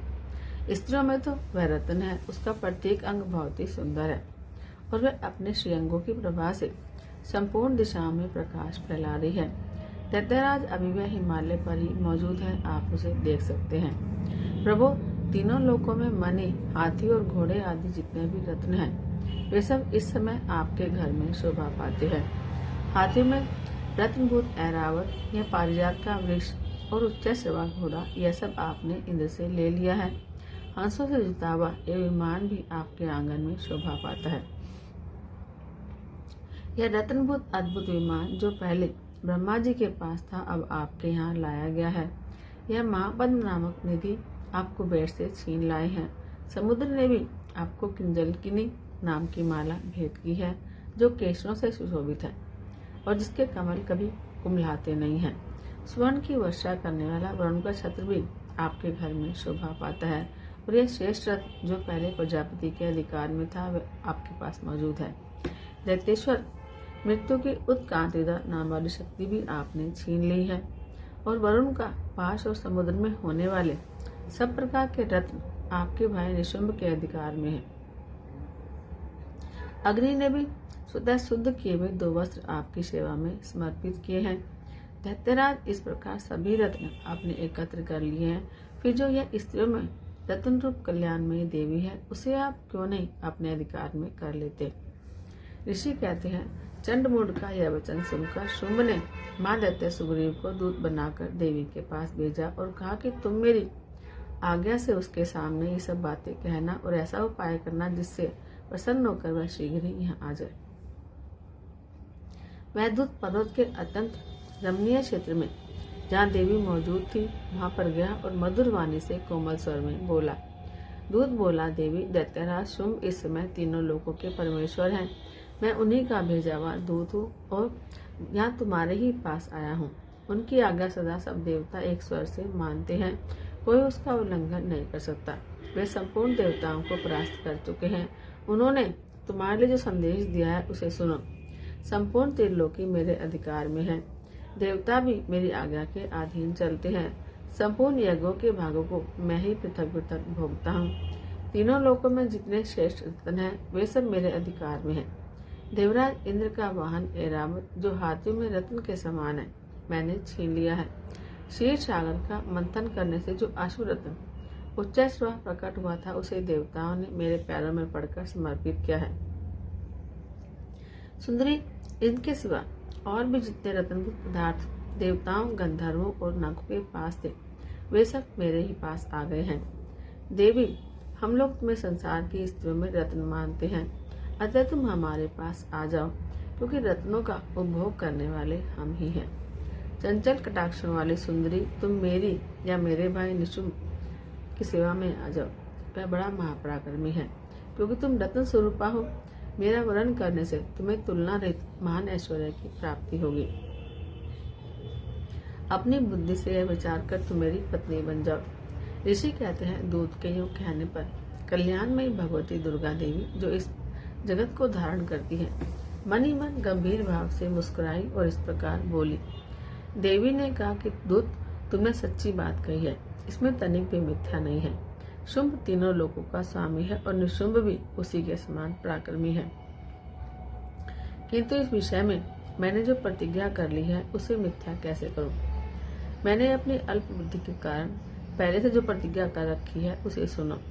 जो मुझे संग्राम में जीत लेगा और जो मेरे अभिमान को चूर्ण कर देगा और जो संसार में मेरे समान बलवान होगा वही मेरा स्वामी होगा। इसलिए शुंभ अथवा महादैत्य निशुंभ स्वयं ही यहाँ पर पधारे, मुझे जीत कर शीघ्र ही मेरा पानी ग्रहण कर ले। इसमें विलंब की क्या आवश्यकता है। दूत बोला, देवी तुम घमंड में भरी हो, मेरे सामने ऐसी बातें मत करो। तीनों लोकों में कौन सा पुरुष है जो निशुंभ के सामने खड़ा रह सके। देवी, अन्य दैत्यों के सामने भी सारे देवता युद्ध में नहीं ठहर सकते, फिर तुम अकेली स्त्री होकर कैसे ठहर सकती हो। जिन शुंभ आदि दैत्य के सामने इंद्र आदि सब देवता भी युद्ध में खड़े नहीं हुए, उनके सामने तुम स्त्री होकर कैसे जाओगी। इसलिए तुम मेरे ही कहने से शुंभ निशुंभ के पास चली चलो, तब तुम्हें अपनी प्रतिष्ठा खोकर जाना पड़ेगा। जब तुम्हारी वे केस घसीटेंगे। तो देवी ने कहा कि तुम्हारा कहना ठीक है। शुंभ बलवान है और निशुंभ भी बड़े पराक्रमी हैं, किंतु मैं क्या करूं। मैंने बिना सोचे समझे प्रतिज्ञा कर ली है, अतः तुम जाओ और मैंने तुमसे जो कुछ कहा है वह सब दैत्यराज से आदरपूर्वक कहना, फिर वे जो उचित जान पड़े सो करे। इस प्रकार श्री मार्कंडेय पुराण में सावर्णिक मनवंतर की कथा के अंतर्गत देवी महात्म्य में देवी दूत नामक 5वां अध्याय संपूर्ण हुआ। हरि ओम। श्री दुर्गायै नमः। श्री दुर्गा सप्तशती छठा अध्याय। मैं सर्वज्ञेश्वर भैरव के अंक में निवास करने वाली परमोत्कृष्ट पद्मावती देवी का चिंतन करता हूँ। वे नागराज के आसन पर बैठी हैं। नागों के पनों में सुशोभित होने वाली मणियों की विशाल माला से उनकी देहलता उद्भासित हो रही है। सूर्य के समान उनका तेज है। 3 नेत्र उनकी शोभा बढ़ा रहे हैं। वे हाथों में माला, कुंभ, कवाल और कमल लिए हुए हैं और उनके मस्तक में अर्धचंद्र का मुकुट सुशोभित है। ऋषि कहते हैं, देवी का यह कथन सुनकर दूत को बड़ा अमर्ष हुआ और उसने दैत्यराज के पास जाकर समाचार विस्तार पूर्वक कह सुनाया। दूत के इस वचन को सुनकर दैत्यराज कुपित हो उठा और दैत्य सेनापति धूम्रलोचन से बोला, धूम्रलोचन, तुम शीघ्र अपनी सेना साथ लेकर जाओ और उस दुष्टा के केश पकड़कर घसीटते हुए उसे बलपूर्वक यहाँ ले आओ। उसकी रक्षा करने के लिए यदि कोई दूसरा खड़ा हो तो वह देवता, यक्ष और गंधर्व क्यों न हो, उसे अवश्य मार डालना। ऋषि कहते हैं, शुंभ के इस प्रकार आज्ञा देने पर वह धूम्रलोचन दैत्य 60,000 असुरों की सेना को साथ लेकर वहां से तुरंत चल दिया। वहां पहुंचकर उसने हिमालय पर रहने वाली देवी को देखा और ललकार कर कहा, अरे तू शुंभ निशुंभ के पास चल। यदि इस समय प्रसन्नता पूर्वक मेरे स्वामी के पास नहीं चलेगी तो मैं बलपूर्वक झूठा पकड़कर घसीटते हुए तुझे ले चलूंगा। देवी बोली, तुम्हें दैत्यों के राजा ने भेजा है, तुम स्वयं भी बलवान हो और तुम्हारे साथ विशाल सेना भी है। ऐसी दिशा में यदि मुझे बलपूर्वक ले चलोगे तो मैं तुम्हारा क्या कर सकती हूँ। ऋषि कहते हैं, देवी के यूं कहने पर असुर धूम्रलोचन उनकी ओर दौड़ा। तब अंबिका ने हूँ शब्द के उच्चारण मात्र से उसे भस्म कर दिया। फिर तो क्रोध में भरी हुई दैत्यों की विशाल सेना और अंबिका ने एक दूसरे पर तीखे सहायकों, शक्तियों और वर्षों की वर्षा आरंभ की। इतने में ही देवी का वाहन सिंह क्रोध में भरकर भयंकर गर्जना करके गर्दन के बालों को हिलाता हुआ असुरों की सेना में कूद पड़ा। उसने कुछ दैत्यों को पंजों की मार से, कितनों को अपने जबड़ों के और कितने ही महादैत्यों को पकड़कर होठ की दाढ़ों से घायल करके मार डाला। उस सिंह ने अपने नखों से कितनों के पेट फाड़ डाले और थप्पड़ मारकर कितनों के सिर धड़ से अलग कर दिए। कितनों की भुजाएं और मस्तक काट डाली और अपनी गर्दन के बाल हिलाते हुए उसने दूसरे दैत्यों के पेट पकड़कर उनका रक्त चूस लिया। अत्यंत क्रोध में भरे हुए दैत्यों के वाहन उस महाबली सिंह ने क्षण भर में ही असुरों की सारी सेना का संहार कर डाला। शुंभ ने जब सुना कि देवी ने धूम्रलोचन असुर को मार डाला और उसके सिंह ने सारी सेना का सफाया कर डाला, तब उस दैत्यराज को बड़ा क्रोध हुआ। उसका होठ कांपने लगा। उसने चंड और मुंड नामक 2 महादैत्यों को आज्ञा दी, हे चंड और मुंड, तुम लोग बहुत बड़ी सेना लेकर वहां जाओ और उस देवी के झोंटे पकड़कर और उसे बांधकर शीघ्र यहाँ ले आओ। यदि इस प्रकार उसको लाने में संदेह हो तो युद्ध में सब प्रकार के अस्त्र शस्त्रों और समस्त आसुरी सेना का प्रयोग करके उसकी हत्या कर डालना। उस दुष्टा की हत्या होने और सिंह के भी मारे जाने पर उस अंबिका को बांधकर साथ ले शीघ्र ही लौट आना। इस प्रकार श्री मार्कंडेय पुराण में सावर्णिक मनवंतर की कथा के अंतर्गत देवी महात्म्य में धूम्रलोचन वध नामक 6वां अध्याय पूरा हुआ। हरि ओम। श्री दुर्गायै नमः। श्री दुर्गा सप्तशती 7वां अध्याय। ओम नमः चंडिकाय। मैं मातंगी देवी का ध्यान करता हूँ। वे रतन में सिंहासन पर बैठे हुए पढ़ते हुए तोते का मधुर स्वर सुन रही हैं। उनके शरीर का वर्ण श्याम है। वे अपना एक पैर कमल पर रखे हुए हैं और मस्तक पर अर्धचंद्र धारण करती हैं और कल्हार फूलों की माला धारण किए वीणा बजाती हैं। उनके अंग में कसी हुई चोली शोभा पा रही है। वे लाल रंग की साड़ी पहने हाथ में शंख में पात्र लिए हुए हैं। उनके बदन पर मधु का हल्का हल्का प्रभाव जान पड़ता है और ललाट में बिंदी शोभा पा रही है। ऋषि कहते हैं, फिर शुंभ की आज्ञा पाकर वे चंडमुंड आदि दैत्य चतुरंगनी सेना के साथ अस्त्र शस्त्रों से सुसज्जित होकर चल दिए। फिर गिरिराज हिमालय के स्वर्ण में ऊंचे शिखर पर पहुंचकर उन्होंने सिंह पर बैठी देवी को देखा। वे मंद मंद मुस्कुरा रही थी। उन्हें देखकर दैत्य लोग तत्परता से पकड़ने का उद्योग करने लगे। किसी ने धनुष ताना, किसी ने तलवार संभाली। कुछ लोग देवी के पास आकर खड़े हो गए। तब अंबिका ने उन शत्रुओं के प्रति बड़ा क्रोध किया। उस समय क्रोध के कारण उनका मुख काला पड़ गया, ललाट में भौहें टेढ़ी हो गई और वहां से तुरंत विकराल मुखी काली प्रकट हुई, जो तलवार और पाश लिए हुए थी। वे विचित्र खटवांग धारण किए और चीते के चर्म की साड़ी पहने नर मुंडों की माला से विभूषित थी। उनके शरीर का मांस सूख गया था, केवल हड्डियों का ढांचा था जिससे वे अत्यंत भयंकर जान पड़ती थी। उनका मुख बहुत विशाल था। जीभ लपटाने के कारण वे और भी डरावनी प्रतीत होती थी। उनकी आंखें भीतर को धसी हुई और कुछ लाल थी। वे अपनी भयंकर गर्जना से संपूर्ण दिशाओं को गुंजा रही थी। बड़े बड़े महादैत्यों का वध करती हुई वे कालिका देवी बड़े वेग से दैत्यों की उस सेना पर टूट पड़ी और उन सबको भक्षण करने लगी। वे पाशर वृक्ष को अंकुशधारी महावतों, योद्धाओं और घंटा से कितने ही हाथियों को एक ही हाथ से पकड़कर मुंह में डाल लेती थी और इस प्रकार घोड़े, रथ और सारथी के साथ रथी सैनिकों को मुंह में डालकर वे उन्हें बड़े भयानक रूप से चबा डालती थी। किसी के बाल पकड़ लेती, किसी का गला दबा देती और किसी को पैरों से कुचल डालती, किसी को छाती के धक्के से गिराकर मार डालती थी। वे असुरों के छोड़े हुए बड़े बड़े अस्त्र शस्त्र मुंह से पकड़ लेती थी और रोष में भरकर उनको दांतों से पीस डालती थी। काली ने बलवान और दुरात्मा दैत्यों की वह सारी सेना रोंद डाली, खा डाली और कितनों को मार भगाया। कोई तलवार के घाट उतारे गए, कोई खटवांग से पीटे गए और कितने ही असुर दांतों के अग्रभाग से कुचले जाकर मृत्यु को प्राप्त हुए। इस प्रकार देवी ने असुरों की उस सारी सेना को क्षण भर में मार गिराया। यह देख चंड उन अत्यंत भयानक काली देवी की ओर दौड़ा और महादैत्य मुंड ने भी अत्यंत भयंकर बाणों की वर्षा से और हजारों बार चलाए हुए चक्रों से उन भयानक नेत्रों वाली देवी को आच्छादित कर दिया। वे अनेकों चक्र देवी के मुख में समाते हुए ऐसे जान पड़े मानो सूर्य के तेरे मंडल बादलों के उदर में प्रवेश कर रहे हों। तब भयंकर गर्जना करने वाली काली ने अत्यंत रोष में भरकर विकट अट्टहास किया। उस समय उनके विकराल बदन के भीतर कठिनता से देखे जा सकने वाले दांतों की प्रभा से वे अत्यंत उज्जवल दिखाई पड़ती थी।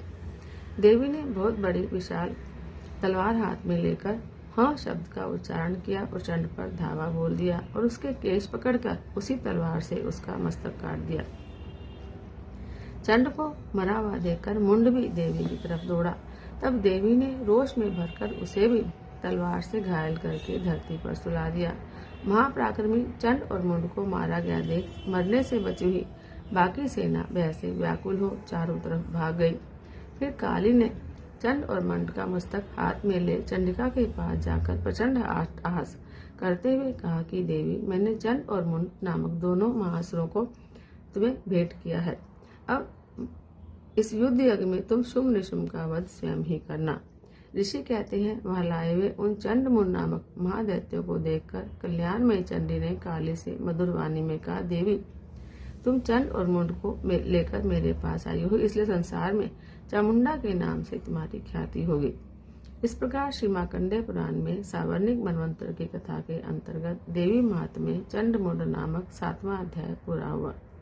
हरि ओम हरि ओम। श्री दुर्गा सप्तशती 8वां अध्याय। श्री दुर्गायै नमः। मैं अनिमा आदि सिद्धिमयी किरणों से आवृत भवानी का ध्यान करता हूँ। उनके शरीर का रंग लाल है, नेत्रों में करुणा लहरा रही है और हाथों में पाश, अंकुश, बाण और धनुष शोभा पाते हैं। ऋषि कहते हैं, चंड और मुंड नामक दैत्यों के मारे जाने और बहुत सी सेना का संहार हो जाने पर दैत्यों के राजा प्रतापी शुंभ के मन में बड़ा क्रोध हुआ और उसने दैत्यों की संपूर्ण सेना को युद्ध के लिए कूच करने की आज्ञा दी। वह बोला, आज उदयुध नाम के 86 दैत्य सेनापति अपनी सेनाओं के साथ युद्ध के लिए प्रस्थान करें। कंबू नाम वाले दैत्यों के 84 सेनानायक अपनी वाहिनी से घिरे हुए यात्रा करें। 50 कोटि वीर्य कुल के और 100 धौम्र कुल के असुर सेनापति मेरी आज्ञा से सेना सहित कूच करें। कालक, दोहिर्द, मौर्य और काल के असुर भी युद्ध के लिए तैयार हो मेरी आज्ञा से तुरंत प्रस्थान करें। भयानक शासन करने वाला असुरराज शुंभ इस प्रकार आज्ञा दे सहस्त्रों बड़ी बड़ी सेनाओं के साथ युद्ध के लिए प्रस्तुत हुआ। उसकी अत्यंत भयंकर सेना आती देखकर चंडिका ने अपने धनुष की टंकार की और उससे पृथ्वी और आकाश के बीच का भाग बुझा दिया। राजा फिर देवी के सिंह ने भी बड़े जोर जोर से दहाड़ना शुरू किया। फिर अंबिका ने घंटे के शब्द से उस ध्वनि को और भी बढ़ा दिया। धनुष की टंकार, सिंह की दहाड़ और घंटे की ध्वनि से सारी दिशाएं गूंज उठी। उस भयंकर शब्द से काली ने अपने विकराल मुख को और भी बढ़ा लिया और इस प्रकार वे विजयी हुए। उस तुमुल नाद को सुनकर दैत्यों की सेनाओं ने चारों ओर से आकर चंडिका देवी, सिंह और काली देवी को क्रोधपूर्वक घेर लिया। राजन, इसी बीच में असुरों के विनाश और देवताओं के अभ्युदय के लिए ब्रह्मा, शिव, कार्तिकेय, विष्णु और इंद्र आदि देवों की शक्तियां, जो अत्यंत पराक्रम और बल से संपन्न थी, उनके शरीरों से निकलकर उन्हीं के रूप में चंडिका देवी के पास गई। जिस देवता का जैसा रूप, जैसी वेशभूषा और जैसा वाहन है, ठीक वैसे ही साधनों से संपन्न हो उसकी शक्ति असुरों के युद्ध के साथ ले आई। सबसे पहले हंसयुक्त विमान पर अक्ष उतरे और कमंडलू से सुशोभित ब्रह्मा जी की शक्ति आई, जिसे ब्रह्मानी कहते हैं। महादेव जी की शक्ति वृषभ पर आरूढ़ हो, हाथों में शेष त्रिशूल धारण किए, महानाग का कंकन पहने, मस्तक में चंद्र रेखा से विभूषित हो वहां आ पहुंची। कार्तिकेय जी की शक्ति रूपा जगदम्बिका उन्हीं का रूप धारण किए श्रेष्ठ मयूर पर आरूढ़ हो, हाथ में शक्ति ले दैत्यों से युद्ध करने के लिए आई। इस प्रकार भगवान विष्णु की शक्ति गरुड़ पर विराजमान हो, शंख चक्र गदा शांख धनुष और खड़ग धारण किए हुए आई। अनुपम यज्ञवरा का रूप धारण करने वाली श्री हरि जी की जो शक्ति है वह भी बड़ा शरीर धारण करके वहां उपस्थित हुई। नारसिंह शक्ति भी नरसिंह के समान शरीर धारण करके वहां आई।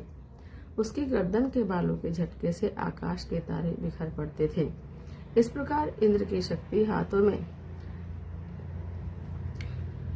ध्वज लिए हुए गजराज ऐरावत पर बैठकर आई। उसके भी 1000 नेत्र थे। इंद्र का जैसा रूप है वैसा ही उसका भी था। फिर उन देव शक्तियों से घिरे हुए महादेव जी ने चंडिका से कहा, मेरी प्रसन्नता के लिए तुम शीघ्र ही इन असुरों का संहार करो। तब देवी के शरीर से अत्यंत भयानक और परम उग्र शक्ति चंडिका देवी प्रकट हुई, जो सैकड़ों गिदड़ियों की भांति आवाज करने वाली थी। उस अपराजिता देवी ने धूमिल जटा वाले महादेव जी से कहा, भगवान आप शुंभ निशुंभ के खास दूत बनकर जाइए और उन अत्यंत गर्वीले दानव धनुष शुंभ और निशुंभ दोनों से कहिए। साथ ही उनके अतिरिक्त जो भी दानव युद्ध के लिए वहां उपस्थित हो उनको भी यह संदेश दीजिए। दैत्यों, यदि तुम जीवित रहना चाहते हो तो पाताल को लौट जाओ। इंद्र को त्रिलोकी का राज्य मिल जाए और देवता महायज्ञ भाग का भोग करे। यदि बल के घमंड में आकर तुम युद्ध की अभिलाषा रखते हो तो आओ, मेरी योगनियां तुम्हारे कच्चे मांस से तृप्त हो। चूंकि उस देवी ने भगवान शिव को दूत के कार्य में नियुक्त किया, इसलिए वह शिवदूती के नाम से विख्यात हुई। वे महादैत्य भी भगवान शिव के मुंह से देवी के वचन सुनकर क्रोध में भर गए और जहाँ कात्यायनी विराजमान थी उस ओर बढ़े। फिर वे दैत्य अमर्ष में भरकर पहले ही देवी के ऊपर बाण, शक्ति और दृष्टि आदि अस्त्रों की वर्षा करने लगे। तब देवी ने भी खेल खेल में ही धनुष की टंकार की और उससे छोड़े हुए बड़े बड़े बाणों द्वारा दैत्यों के चलाए हुए बाण, शूल, शक्ति और फरसे को काट डाला। फिर काली उसके आगे होकर शत्रुओं को शूल के प्रहार से विदीर्ण करने लगी और खटवांग से उनका कचूमर निकालती हुई रणभूमि में विचरने लगी। ब्रह्मानी भी जिस ओर दौड़ती उसी ओर अपने कमंडल का जल छिड़क कर शत्रुओं के ओज और पराक्रम को नष्ट कर देती थी। माहेश्वरी ने त्रिशूल से और वैष्णवी ने चक्र से और अत्यंत क्रोध में भरी हुई कुमार कार्तिकेय की शक्ति से दैत्यों का संहार आरंभ किया। इंद्र शक्ति के वज्र प्रहार से विदीर्ण सैकड़ों दैत्य दानव रक्त की धारा बहाते हुए पृथ्वी पर सो गए। वरा शक्ति ने कितनों को अपनी थूथन की मार से नष्ट किया, दाढ़ों के अग्रभाग से कितनों की छाती छेद डाली और कितनों ही दैत्य उनके चक्र की चोट से विदीर्ण होकर गिर पड़े। नारसिंह भी दूसरे महादैत्य को अपने नखों से विदीर्ण करके खाती और सिंहनाद से दिशाओं और आकाश को गुजाती हुई युद्ध क्षेत्र में विचरने लगी। कितने ही असुर शिवदूती के प्रचंड अट्टहास से अत्यंत भयभीत हो पृथ्वी पर गिर पड़े और गिरने पर उन्हें शिवदूती ने उस समय अपना ग्रास बना लिया। इस प्रकार क्रोध में भरे हुए मातृगणों को नाना प्रकार के उपायों से बड़े बड़े असुरों का मर्दन करते देख दैत्य सैनिक भाग खड़े हुए। मातृगणों से पीड़ित दैत्यों को युद्ध से भागते देखकर रक्तबीज नामक महादैत्य क्रोध में भरकर युद्ध करने के लिए आया। उसके शरीर से जब रक्त की बूंद पृथ्वी पर गिरती तब उसी के समान शक्तिशाली एक दूसरा महादैत्य पृथ्वी पर प्रकट हो जाता। महासुर रक्तबीज हाथ में गदा लेकर इंद्र शक्ति के साथ युद्ध करने लगा। तब इंद्री ने अपने वज्र से रक्तबीज को मारा। वज्र से घायल होने पर उसके शरीर से बहुत सा रक्त गिरने लगा और उससे उसी के समान रूप और पराक्रम वाले योद्धा उत्पन्न होने लगे। उसके शरीर से रक्त की जितनी बूंदें गिरी उतने ही पुरुष उत्पन्न हो गए। वे सब रक्त बीज के समान ही वीर्यवान, बलवान और पराक्रमी थे। वे रक्त से उत्पन्न होने वाले पुरुष भी अत्यंत भयंकर अस्त्र शस्त्रों का प्रहार करते हुए वहां मातृगणों के साथ घोर युद्ध करने लगे। पुनः वज्र के प्रहार से जब उसका मस्तक घायल हुआ तब रक्त बहने लगा और उससे हजारों पुरुष उत्पन्न हो गए। वैष्णवी ने युद्ध में रक्त बीज पर चक्र का प्रहार किया और इंद्री ने उस दैत्य सेनापति को गदा से चोट पहुंचाई। वैष्णवी के चक्र से घायल होने पर उसके शरीर से जो रक्त बहा उससे जो उसी के बराबर आकार वाले हजारों महादैत्य प्रकट हुए। उनके द्वारा सारा जगत व्याप्त हो गया। कुमारी ने शक्ति से, वाराही ने खड्ग से, महेश्वरी ने त्रिशूल से महादैत्य रक्तबीज को घायल किया। क्रोध में भरे हुए उस महादैत्य रक्तबीज ने भी गदा से सभी मातृशक्तियों पर अलग अलग प्रहार किया।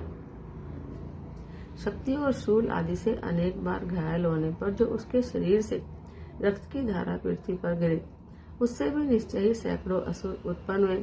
इस प्रकार उस महादैत्य के रक्त से प्रकट हुए असुरों द्वारा संपूर्ण जगत व्याप्त हो गया। इससे उन देवताओं को बड़ा भय हुआ।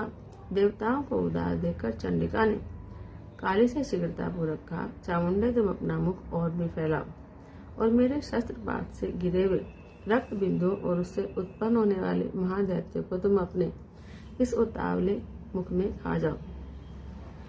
इस प्रकार रक्त से उत्पन्न होने वाले महादैत्यों का भक्षण करते ही तुम रण में विचरती रहो। ऐसा करने से उस महादैत्य का सारा रक्त क्षीण हो जाने पर वह स्वयं भी नष्ट हो जाएगा। उन भयंकर दैत्यों की जब तुम खा जाओगी तब दूसरे नए दैत्य उत्पन्न नहीं हो सकेंगे। काली से यूं कहकर चंडिका देवी ने शूल से रक्त बीज को मारा और काली ने अपने मुख में उसका रक्त ले लिया। तब उसने वहां चंडिका पर गदा से प्रहार किया, किंतु उस गदापात से दैत्य को तनिक भी वेदना नहीं हुई। रक्त बीज के घायल शरीर से बहुत सा रक्त गिरा, किंतु जो ही वह गिरा तो ही चामुंडा ने उसे अपने मुख में ले लिया। रक्त गिरने से काली के मुख में जो महादैत्य उत्पन्न हुए उन्हें भी वह चट कर गए और उसे रक्त बीज का रक्त भी पी लिया। फिर देवी ने रक्त बीज को, जिसका रक्त चामुंडा ने पी लिया था, वज्र, बाण, खड्ग और रिष्टि आदि से मार डाला। राजन इस प्रकार शस्त्रों के समुदाय से आहत और रक्तहीन हुआ महादैत्य रक्त बीज पृथ्वी पर गिर पड़ा। नरेश्वर इससे देवताओं को अनुपम हर्ष की प्राप्ति हुई और मातृगण उन असुरों के रक्तपान के मद से उद्यत सा होकर नृत्य करने लगा। इस प्रकार श्री मार्कंडेय पुराण में सावर्णिक मनवंतर की कथा के अंतर्गत देवी महात्म्य में रक्त बीज नामक 8वां अध्याय पूरा हुआ। हरि ओम। श्री दुर्गायै नमः। श्री दुर्गा सप्तशती 9वां अध्याय। मैं अर्धनारीश्वर की श्री विग्रह की निरंतर शरण लेता हूँ। उनका वर्ण, बंदूक, पुष्प और स्वर्ण के समान रक्त पीत मिश्रित है। वह अपनी भुजाओं में सुंदर अक्षमाला, पाश, अंकुश और परम मुद्रा धारण करती है। अर्धचंद्र उनका आभूषण है और वह 3 नेत्रों से सुशोभित है। राजा ने कहा, भगवान, आपने रक्त बीज के वश से संबंध रखने वाला देवी चरित्र का यह अद्भुत महात्म्य मुझे सुनाया।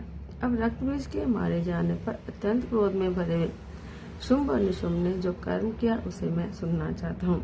ऋषि कहते हैं, राजन, युद्ध में रक्त बीज और अन्य दैत्यों के मारे जाने पर शुंभ और निशुंभ के क्रोध की सीमा नहीं रही।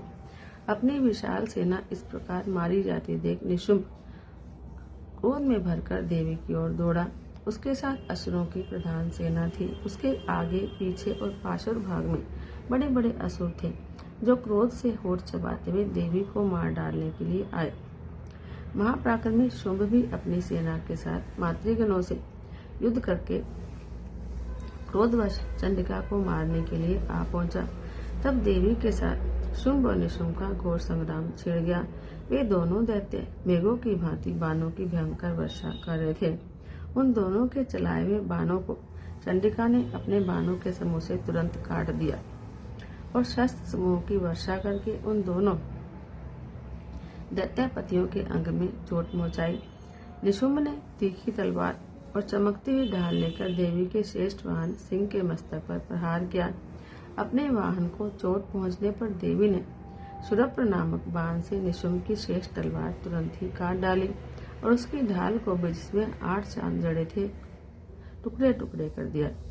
ढाल और तलवार के कट जाने पर उस असुर ने शक्ति चलाई, किंतु सामने आने पर देवी ने चक्र से उसके भी 2 टुकड़े कर दिए। अब तो निशुंभ क्रोध से जल उठा और उस दानव ने देवी को मारने के लिए शूल उठाए, किंतु देवी ने समीप आने पर उसे भी मुक्के से मारकर चूर्ण कर दिया। तब उसने गदा घुमाकर चंडिका के ऊपर चलाई,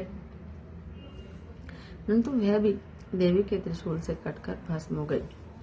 फिर दैत्यराज निशुंभ को फरसा हाथ में लेकर आते देख देवी ने बांस मुंह से घायल कर उसे धरती पर सुला दिया। उस भयंकर पराक्रमी भाई निशुंभ के धराशायी हो जाने पर शुंभ को बड़ा क्रोध हुआ और अंबिका का वध करने के लिए आगे बढ़ा। रथ पर बैठे बैठे ही उत्तम आयुधों से सुशोभित अपनी बड़ी बड़ी 8 अनुपम भुजाओं से समूचे आकाश को ढककर वह अद्भुत शोभा पाने लगा। उसे आते देख देवी ने शंख बजाया और धनुष की प्रत्यंचा का भी अत्यंत विषय शब्द किया। साथ ही अपने घंटे के शब्द से, जो समस्त दैत्य सैनिकों का तेज नष्ट करने वाला था, संपूर्ण दिशाओं को व्याप्त कर दिया। फिर सिंह ने भी अपनी दहाड़ से, जिसे सुनकर बड़े बड़े गजराजों का भी मान मत दूर हो जाता था, आकाश, पृथ्वी और दशों दिशाओं को बुझा दिया। फिर काली ने आकाश में उछलकर अपने दोनों हाथों से पृथ्वी पर आघात किया। उससे ऐसा भयंकर शब्द हुआ जिससे पहले के सभी शब्द शांत हो गए। फिर शिवदूती ने दैत्यों के लिए अमंगलजनक अट्टहास किया। इन शब्दों को सुनकर समस्त असुर थर्रा उठे, किंतु शुंभ को बड़ा क्रोध हुआ। उस समय देवी ने जब शुंभ को लक्ष्य करके कहा कि ओ दुरात्मा, खड़ा रह, तो आकाश में खड़े हुए देवता बोल उठे, जय हो, जय हो। शुंभ ने वहां आकर ज्वालाओं से युक्त अत्यंत भयानक शक्ति चलाई। अग्नि में पर्वत के समान आती हुई उस शक्ति को देवी ने बड़े भारी लूके से दूर हटा दिया। उस समय शुंभ के सिंहनाद से तीनों लोग गूंज उठे। राजा ने उनकी प्रतिध्वनि से वज्रपात के समान भयानक शब्द हुआ, जिससे अन्य सब शब्द जीत लिए गए। शुंभ के चलाए हुए बाणों के देवी ने और देवी के चलाए हुए बाणों के शुंभ ने अपने भयंकर बाणों द्वारा सैकड़ों और हजारों टुकड़े कर दिए। तब क्रोध में भरी हुई चंडिका ने शूल को शुंभ के हृदय में मारा। उसके आघात से मूर्छित होकर वह पृथ्वी पर गिर पड़ा। इतने में ही निशुंभ को चेतना हुई और उसने धनुष हाथ में ले बाणों द्वारा देवी, काली और सिंह को घायल कर दिया। फिर उस दैत्यराज ने 10,000 आहें बनाकर चक्रों के प्रहार से चंडिका को आच्छादित कर दिया। तब दुर्गम पीड़ा का नाश करने वाली भगवती दुर्गा ने कुपित होकर अपने बाणों से उन चक्रों और बाणों को काट गिराया। यह देख निशुंभ दैत्य सेना के साथ चंडिका का वध करने के लिए हाथों में गदा लेकर बड़े वेग से दौड़ा। उसके आते ही चंडिका ने तीखी धार वाली तलवार से उसकी गदा को शीघ्र ही काट डाला। तब उसने शूल हाथ में ले लिया। देवताओं को पीड़ा देने वाले निशुंभ को शूल हाथ में लिए आते देख चंडिका ने बड़े वेग से अपने शूल से उसकी छाती छेद डाली। शूल से विदीर्ण हो जाने पर उसकी छाती से एक दूसरा महाबली और महापराक्रमी पुरुष खड़ी रह कहता हुआ निकला। उस निकलते हुए पुरुष की बात सुनकर देवी ठठाकर हंस दी और खड़ग से उसका मस्तक काट दिया। फिर तो वह पृथ्वी पर गिर पड़ा। फिर सिंह अपनी दाढ़ों से असुरों की गर्दन कुचलकर खाने लगा। यह बड़ा भयंकर दृश्य था। इधर काली और शिवदूती ने भी अन्य देवताओं को खाना शुरू कर दिया। कौमारी की शक्ति से विदीर्ण होकर कितने ही माँ दैत्य नष्ट हो गए। ब्रह्मानी के मंत्रपुत जल से निश्चेत होकर कितने ही भाग खड़े हुए। कितने ही दैत्य माहेश्वरी के त्रिशूल से छिन्न भिन्न धराशायी हो गए। वाराही के थूथन के आगाज से कितनों का पृथ्वी पर कचूमर निकल गया। वैष्णवी ने भी अपने चक्र से दानवों के टुकड़े टुकड़े कर डाले। इंद्र के हाथ से छूटे हुए वज्र से भी कितने ही प्राणों से हाथ धो बैठे। कुछ असुर नष्ट हो गए, कुछ उस महायुद्ध से भाग गए और कितने ही काली, शिवदूती और सिंह के ग्रास बन गए। इस प्रकार श्री मार्कंडेय पुराण में सावर्णिक मनवंतर की कथा के अंतर्गत देवी महात्म्य में निशुंभवध नामक 9वां अध्याय पूरा हुआ। जय जय श्री हरि।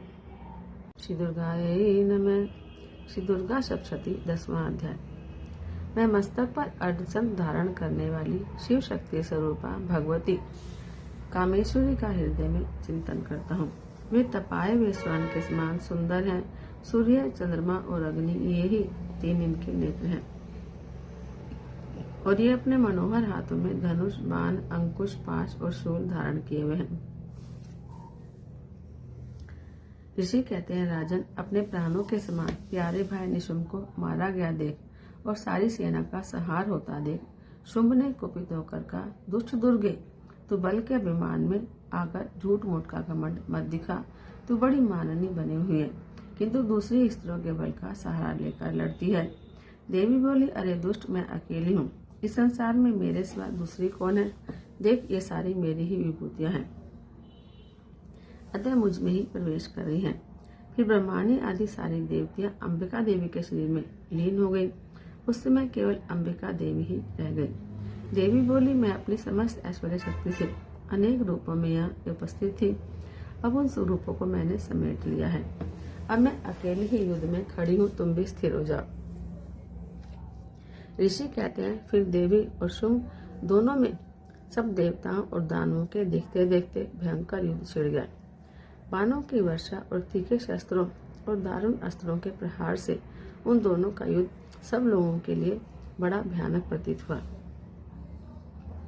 उस समय अंबिका देवी ने जो सैकड़ों दिव्य अस्त्र छोड़े, उन्हें दैत्यराज शुंभ ने और उनके निवारक अस्त्रों द्वारा काट दिया। इस प्रकार शुंभ ने भी जो दिव्य अस्त्र चलाए, उन्हें परमेश्वरी ने भयंकर हुंकार शब्द के उच्चारण से ही खिलवाड़ में नष्ट कर दिया। तब उस असुर ने सैकड़ों बाणों से देवी को आच्छादित कर दिया।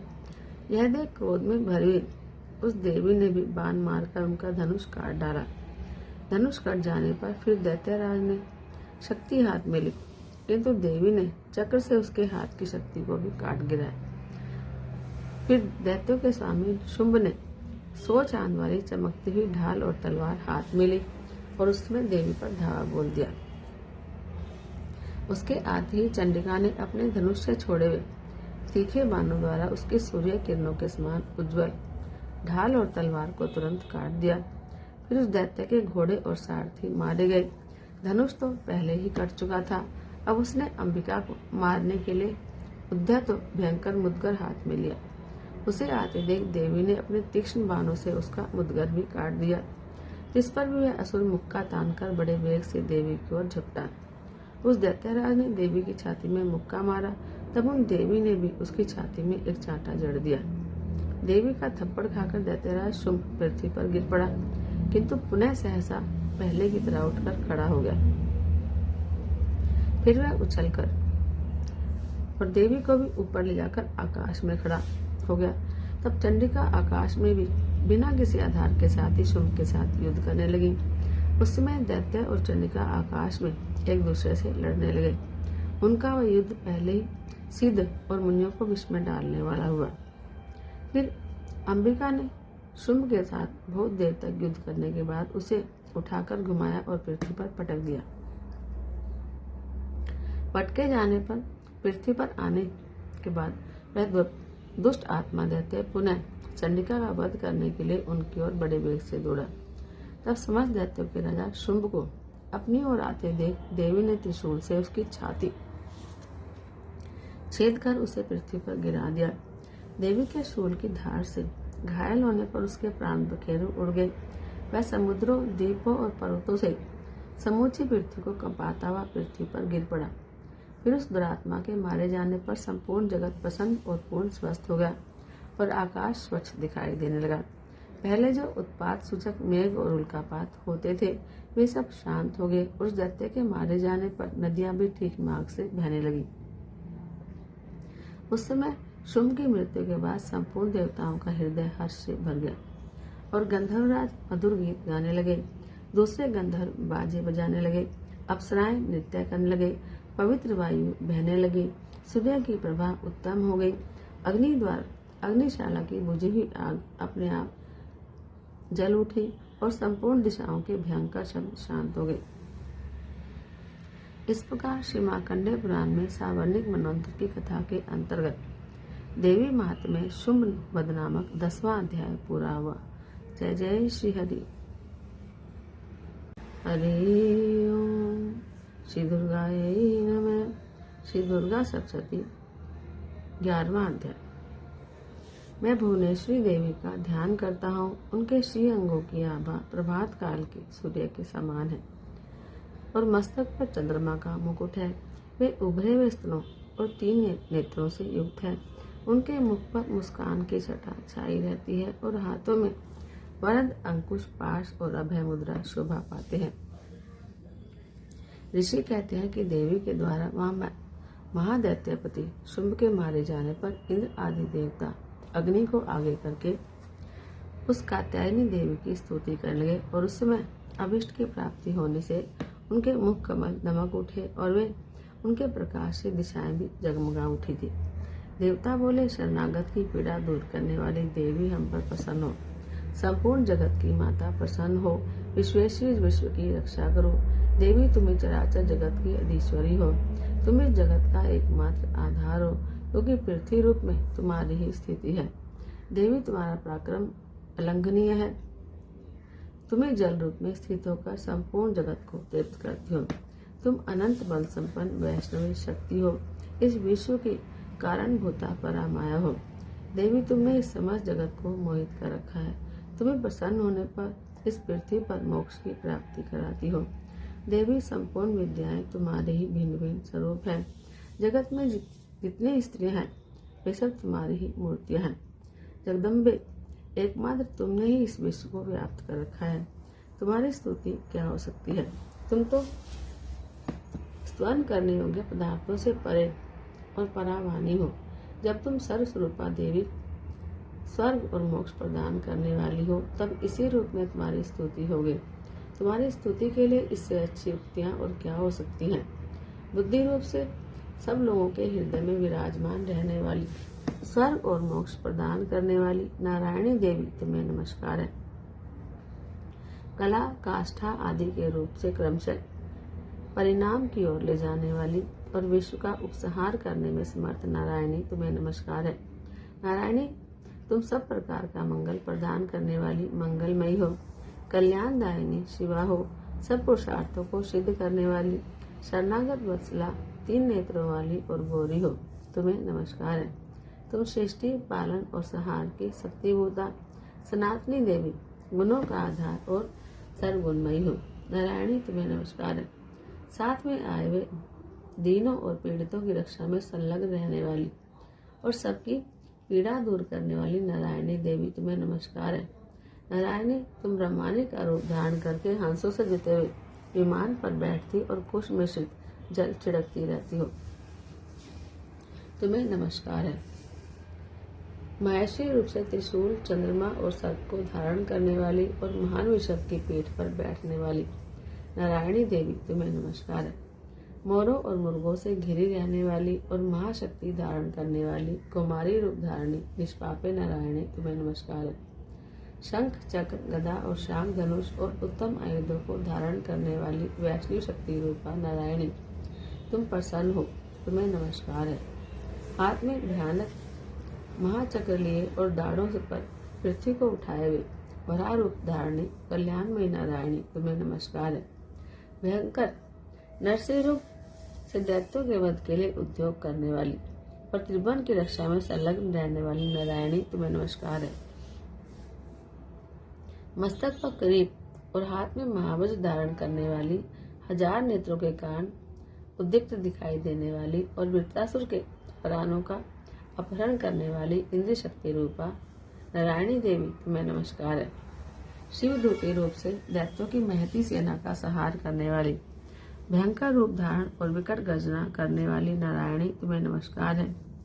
दाढ़ों के कारण विकराल मुख वाली, मुंडमाला से विभूषित मुंडमर्दिनी चामुंडा रूप नारायणी तुम्हें नमस्कार है। लक्ष्मी, लज्जा, महाविद्या, श्रद्धा, पुष्टि, स्वाहा, ध्रुवा, महारात्रि और महाअविद्या रूपनी नारायणी तुम्हें नमस्कार है। मेधा, सरस्वती, श्रेष्ठा, भूति, बाभ्रवी, तामसी, नेता और ईशा और रूपी नारायणी तुम्हें नमस्कार है। सर्वस्वरूपा, सर्वेश्वरी और सब प्रकार की शक्तियों से संपन्न दिव्य रूपा दुर्गे देवी, तुम सब भयों से हमारी रक्षा करो, तुम्हें नमस्कार है। कात्यायनी, यह 3 लोचनों से विभूषित तुम्हारा सौम्य मुख सब प्रकार के भयों से हमारी रक्षा करे, तुम्हें नमस्कार है। भद्रकाली, ज्वालाओं के कारण विकराल प्रतीत होने वाला, अत्यंत भयंकर और समस्त असुरों के संहार करने वाला तुम्हारा त्रिशूल भय से हमें बचाए, तुम्हें नमस्कार है। देवी, जो अपनी ध्वनि से संपूर्ण जगत को व्याप्त करके दैत्यों के तेज नष्ट किए देता है, वह तुम्हारा घंटा हम लोगों की पापों से उसी प्रकार रक्षा करे जैसे माता अपने पुत्रों की बुरी कर्मों से रक्षा करती है। चंडिके, तुम्हारे हाथों में सुशोभित खड्ग, जो असुरों के रक्त और चर्बी से चर्चित है, हमारा मंगल करे, हम तुम्हें नमस्कार करते हैं। देवी, तुम प्रसन्न होने पर सब रोग को नष्ट कर देती हो और कुपित होने पर मनोवांछित सभी कामनाओं का नाश कर देती हो। जो लोग तुम्हारी शरण में आ चुके हैं उन पर विपत्ति तो आती ही नहीं। तुम्हारी शरण में गए हुए मनुष्य दूसरों को शरण देने वाले हो जाते हैं।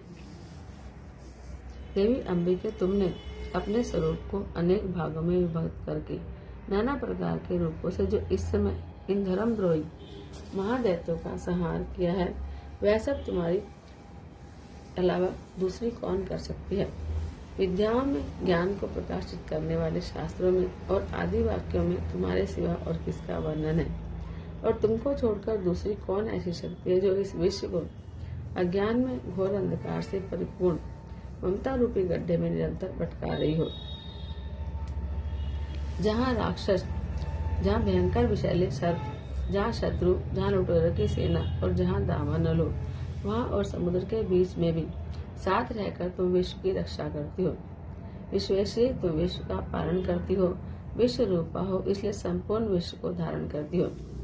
तुम भगवान विश्वनाथ की भी वंदनीय हो। जो लोग भक्ति पूर्वक तुम्हारे सामने मस्तक झुकाते हैं, वे संपूर्ण विश्व को आश्रय देने वाले होते हैं। देवी, प्रसन्न हो जाओ। जैसे इस समय असुरों का वध करके तुमने शीघ्र ही हमारी रक्षा की है, उसी प्रकार सदा हमें शत्रुओं के भय से बचाओ। संपूर्ण जगत का पाप नष्ट कर दो और उत्पात और पापों के फल स्वरूप प्राप्त होने वाले महामारी आदि बड़े बड़े उपद्रवों को शीघ्र दूर करो। विश्व की पीड़ा हरने वाली देवी, हम तुम्हारे चरणों में पड़े हुए हैं, हम पर प्रसन्न हो जाओ। त्रिलोक निवासियों की पूजनीय परमेश्वरी, सब लोगों को वरदान करो। देवी बोली, देवता, मैं वर देने को तैयार हूँ। तुम्हारे मन में जिसकी इच्छा हो वह वर मांग लो। संसार के लिए उस कारक वर को मैं अवश्य दूंगी। देवता बोले, सर्वेश्वरी, तुम इसी प्रकार तीनों लोकों की समस्त बाधाओं को शांत करो और हमारे शत्रुओं का नाश करती रहो। देवी बोली, देवताओं, व्यवस्थ मंत्र के 28वें युग में शुंभ और निशुंभ नाम के 2 अन्य महादैत्य पैदा होंगे। तब मैं नंदगोप के घर में उनकी पत्नी यशोदा के गर्भ से अवतीर्ण होकर विंध्याचल में जाकर रहूंगी और उन दोनों असुरों का वध करूंगी। फिर अत्यंत भयंकर रूप से पृथ्वी पर अवतार लेकर मैं वैप्रचित नाम वाले दानवों का वध करूंगी। उन भयंकर महादैत्य को भक्षण करते समय मेरे दांत अनार के फूल की तरह लाल लाल हो जाएंगे। तो स्वर्ग में देवता और मृत्यु लोक में मनुष्य सदा मेरी स्तुति करते हुए मुझे रक्तदंतिका कहेंगे। फिर जब पृथ्वी पर 100 वर्षों के लिए वर्षा रुक जाएगी और पानी का अभाव हो जाएगा, उस समय मुनियों के स्तवन करने पर मैं पृथ्वी पर अयोनिजा रूपे प्रकट होंगी और 100 नेत्रों से मुनियों को देखूंगी। तो मनुष्य शताक्षी इस नाम से मेरा कीर्तन करेंगे। देवताओं, इस समय मैं अपने शरीर से उत्पन्न शाकों द्वारा समस्त संसार का भरण पोषण करूंगी। जब तक वर्षा नहीं होगी तब तक वे शाक ही सबके प्राणों की रक्षा करेंगे। ऐसा करने के कारण पृथ्वी पर शाकंभरी नाम से मेरी ख्याति होगी। उसी अवतार में मैं दुर्गम नामक महादैत्य का भी वध करूंगी। इससे मेरा नाम दुर्गा देवी के रूप में प्रसिद्ध होगा। फिर मैं जब भीम रूप धारण करके मुनियों की रक्षा के लिए हिमालय पर रहने वाले राक्षसों का भक्षण करूंगी। उस समय सब मुनि भक्ति से नतमस्तक हो मेरी स्तुति करेंगे। तब मेरा नाम भीमा देवी के रूप में विख्यात होगा। जब अरुण नामक दैत्य तीनों लोकों में भारी उपद्रव मचाएगा, तब मैं तीनों लोगों का हित करने के लिए 6 पैरों वाले असंख्य ब्रह्मों का रूप धारण करके उस महादैत्य का वध करूंगी। उस समय सब लोग भ्रामरी के नाम से चारों ओर मेरी स्तुति करेंगे। इस प्रकार जब जब संसार में दानवीय बाधा उत्पन्न होगी, तब तक अवतार लेकर मैं शत्रुओं का संहार करती रहूंगी। इस प्रकार श्री मार्कंडेय पुराण में सावर्णिक मनवंतर की कथा के अंतर्गत देवी महात्म्य में देवी स्तुति नामक 11वां अध्याय पूरा हुआ। जय जय श्री हरि। हरि ओम। श्री दुर्गायै नमः। श्री दुर्गा सप्तशती 12वां अध्याय। मैं 3 नेत्रों वाली दुर्गा देवी का ध्यान करता हूँ। उनके श्री अंगों की प्रभा बिजली के समान है। वे सिंह के कंधे पर बैठी हुई भयंकर प्रतीत होती हैं। हाथों में तलवार और ढाल लिए अनेक कन्याएं उनकी सेवा में खड़ी हैं। वे अपने हाथों में चक्र, गदा, तलवार, ढाल, बाण, धनुष, पाश और तर्जनी मुजरा धारण किए हुए हैं। उनका स्वरूप अग्निमय है और वे माथे पर चंद्रमा का मुकुट धारण करती हैं। देवी बोली, देवताओं, जो एकाग्रचित होकर प्रतिदिन इन स्तुतियों से मेरा स्तवन करेगा, उसकी सारी बाधा मैं निश्चय ही दूर कर दूंगी।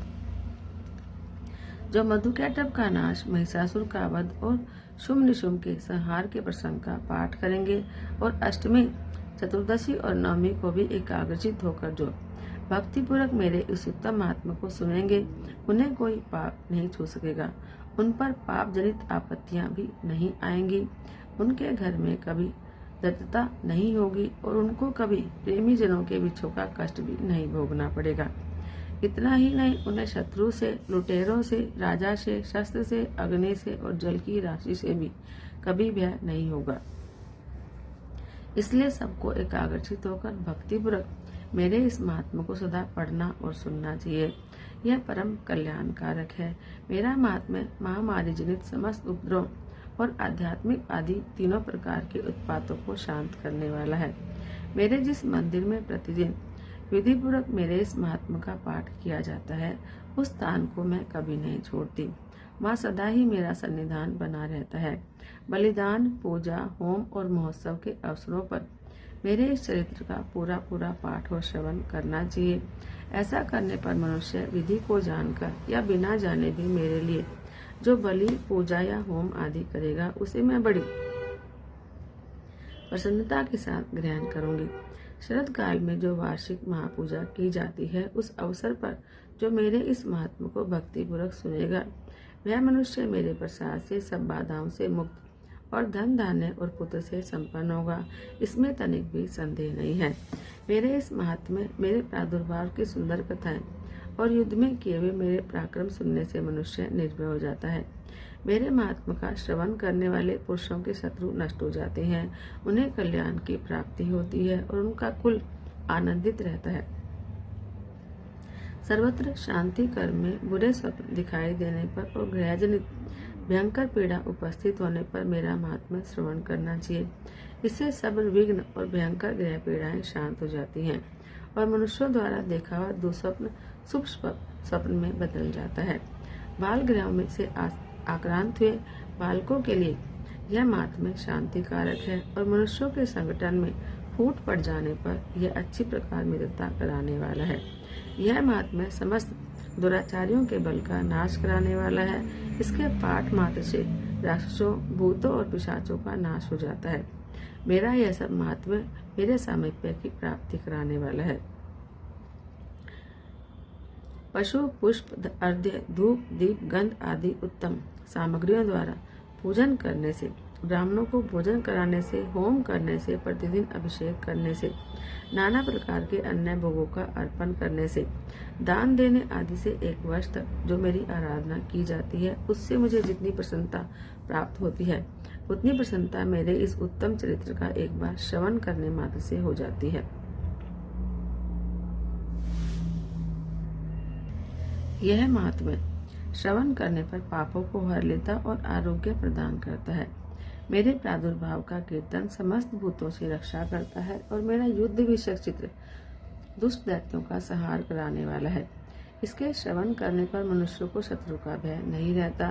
देवताओं, तुमने और ब्रह्म ऋषियों ने जो मेरी स्तुतियां की हैं तथा ब्रह्मा जी ने जो स्तुतियां की हैं वे सभी कल्याणमयी बुद्धि प्रदान करती हैं। वन में, सूने मार्ग में अथवा दावानल से घिर जाने पर, निर्जल स्थान में लुटेरों के दाव में पड़ जाने पर या शत्रुओं के पकड़े जाने पर अथवा जंगल में सिंह, व्याघ्र या जंगली हाथियों के पीछा करने पर, कुपित राजा के आदेश से वध या बंधन के स्थान में ले जाए जाने पर अथवा महासागर में नाव पर बैठने के बाद भारी तूफान से नाव के डगमगाने पर और अत्यंत भयंकर युद्ध में शत्रुओं का प्रहार होने पर और वेदना से पीड़ित होने पर, किम बहुना सभी भयानक बाधाओं के उपस्थित होने पर जो मेरे इस चरित्र का स्मरण करता है वह मनुष्य संकट से मुक्त हो जाता है। मेरे प्रभाव से सिंह आदि हिंसक जंतु नष्ट हो जाते हैं और लुटेरे और शत्रु भी मेरे चरित्र का स्मरण करने वाले पुरुष से दूर भागते हैं। ऋषि कहते हैं, यूं कहकर प्रचंड पराक्रम वाली भगवती चंडिका सब देवताओं के देखते देखते वहां अंतर ध्यान हो गई। फिर समस्त देवता भी शत्रुओं के मारे जाने से निर्भय हो पहले की ही भांति यज्ञ भाग का उपभोग करते हुए अपने अपने अधिकार का पालन करने लगे। संसार का विध्वंस करने वाले महाभयंकर अतुल पराक्रमी देव शत्रु शुंभ और महाबली निशुंभ के युद्ध में देवी द्वारा मारे जाने पर शेष दैत्य पाताल लोक में चले गए। राजन, इस प्रकार भगवती अंबिका देवी नित्य होती हुई भी पुनः प्रकट होकर जगत की रक्षा करती हैं। वे ही इस विश्व को मोहित करती, वे ही जगत को जन्म देती और वे ही प्रार्थना करने पर संतुष्ट हो विज्ञान और स्मृति प्रदान करती हैं। राजन, महाप्रलय के समय महामारी का स्वरूप धारण करने वाली वे महाकाली ही इस समस्त ब्रह्मांड में व्याप्त हैं। वे ही समय समय पर महामारी होती हैं और वे ही स्वयं अजन्मा होती हुई भी सृष्टि के रूप में प्रकट होती हैं। वे सनातनी देवी ही समयानुसार संपूर्ण भूतों की रक्षा करती हैं। मनुष्यों के अभ्युदय के समय वे ही घर में लक्ष्मी के रूप में स्थित हो उन्नति प्रदान करती हैं और वे ही अभाव के समय दरिद्रता बनकर विनाश का कारण होती हैं। पुष्प, धूप, गंध आदि से पूजन करके उनकी स्तुति करने पर वे धन, पुत्र, धार्मिक बुद्धि और उत्तम गति प्रदान करती हैं। इस प्रकार श्री मार्कंडेय पुराण में सावर्णिक मनवंतर की कथा के अंतर्गत देवी महात्म्य में फलश्रुति नामक 12वां अध्याय पूरा हुआ। हरि ओम। श्री दुर्गायै नमः। श्री दुर्गा सप्तशती 13 अध्याय।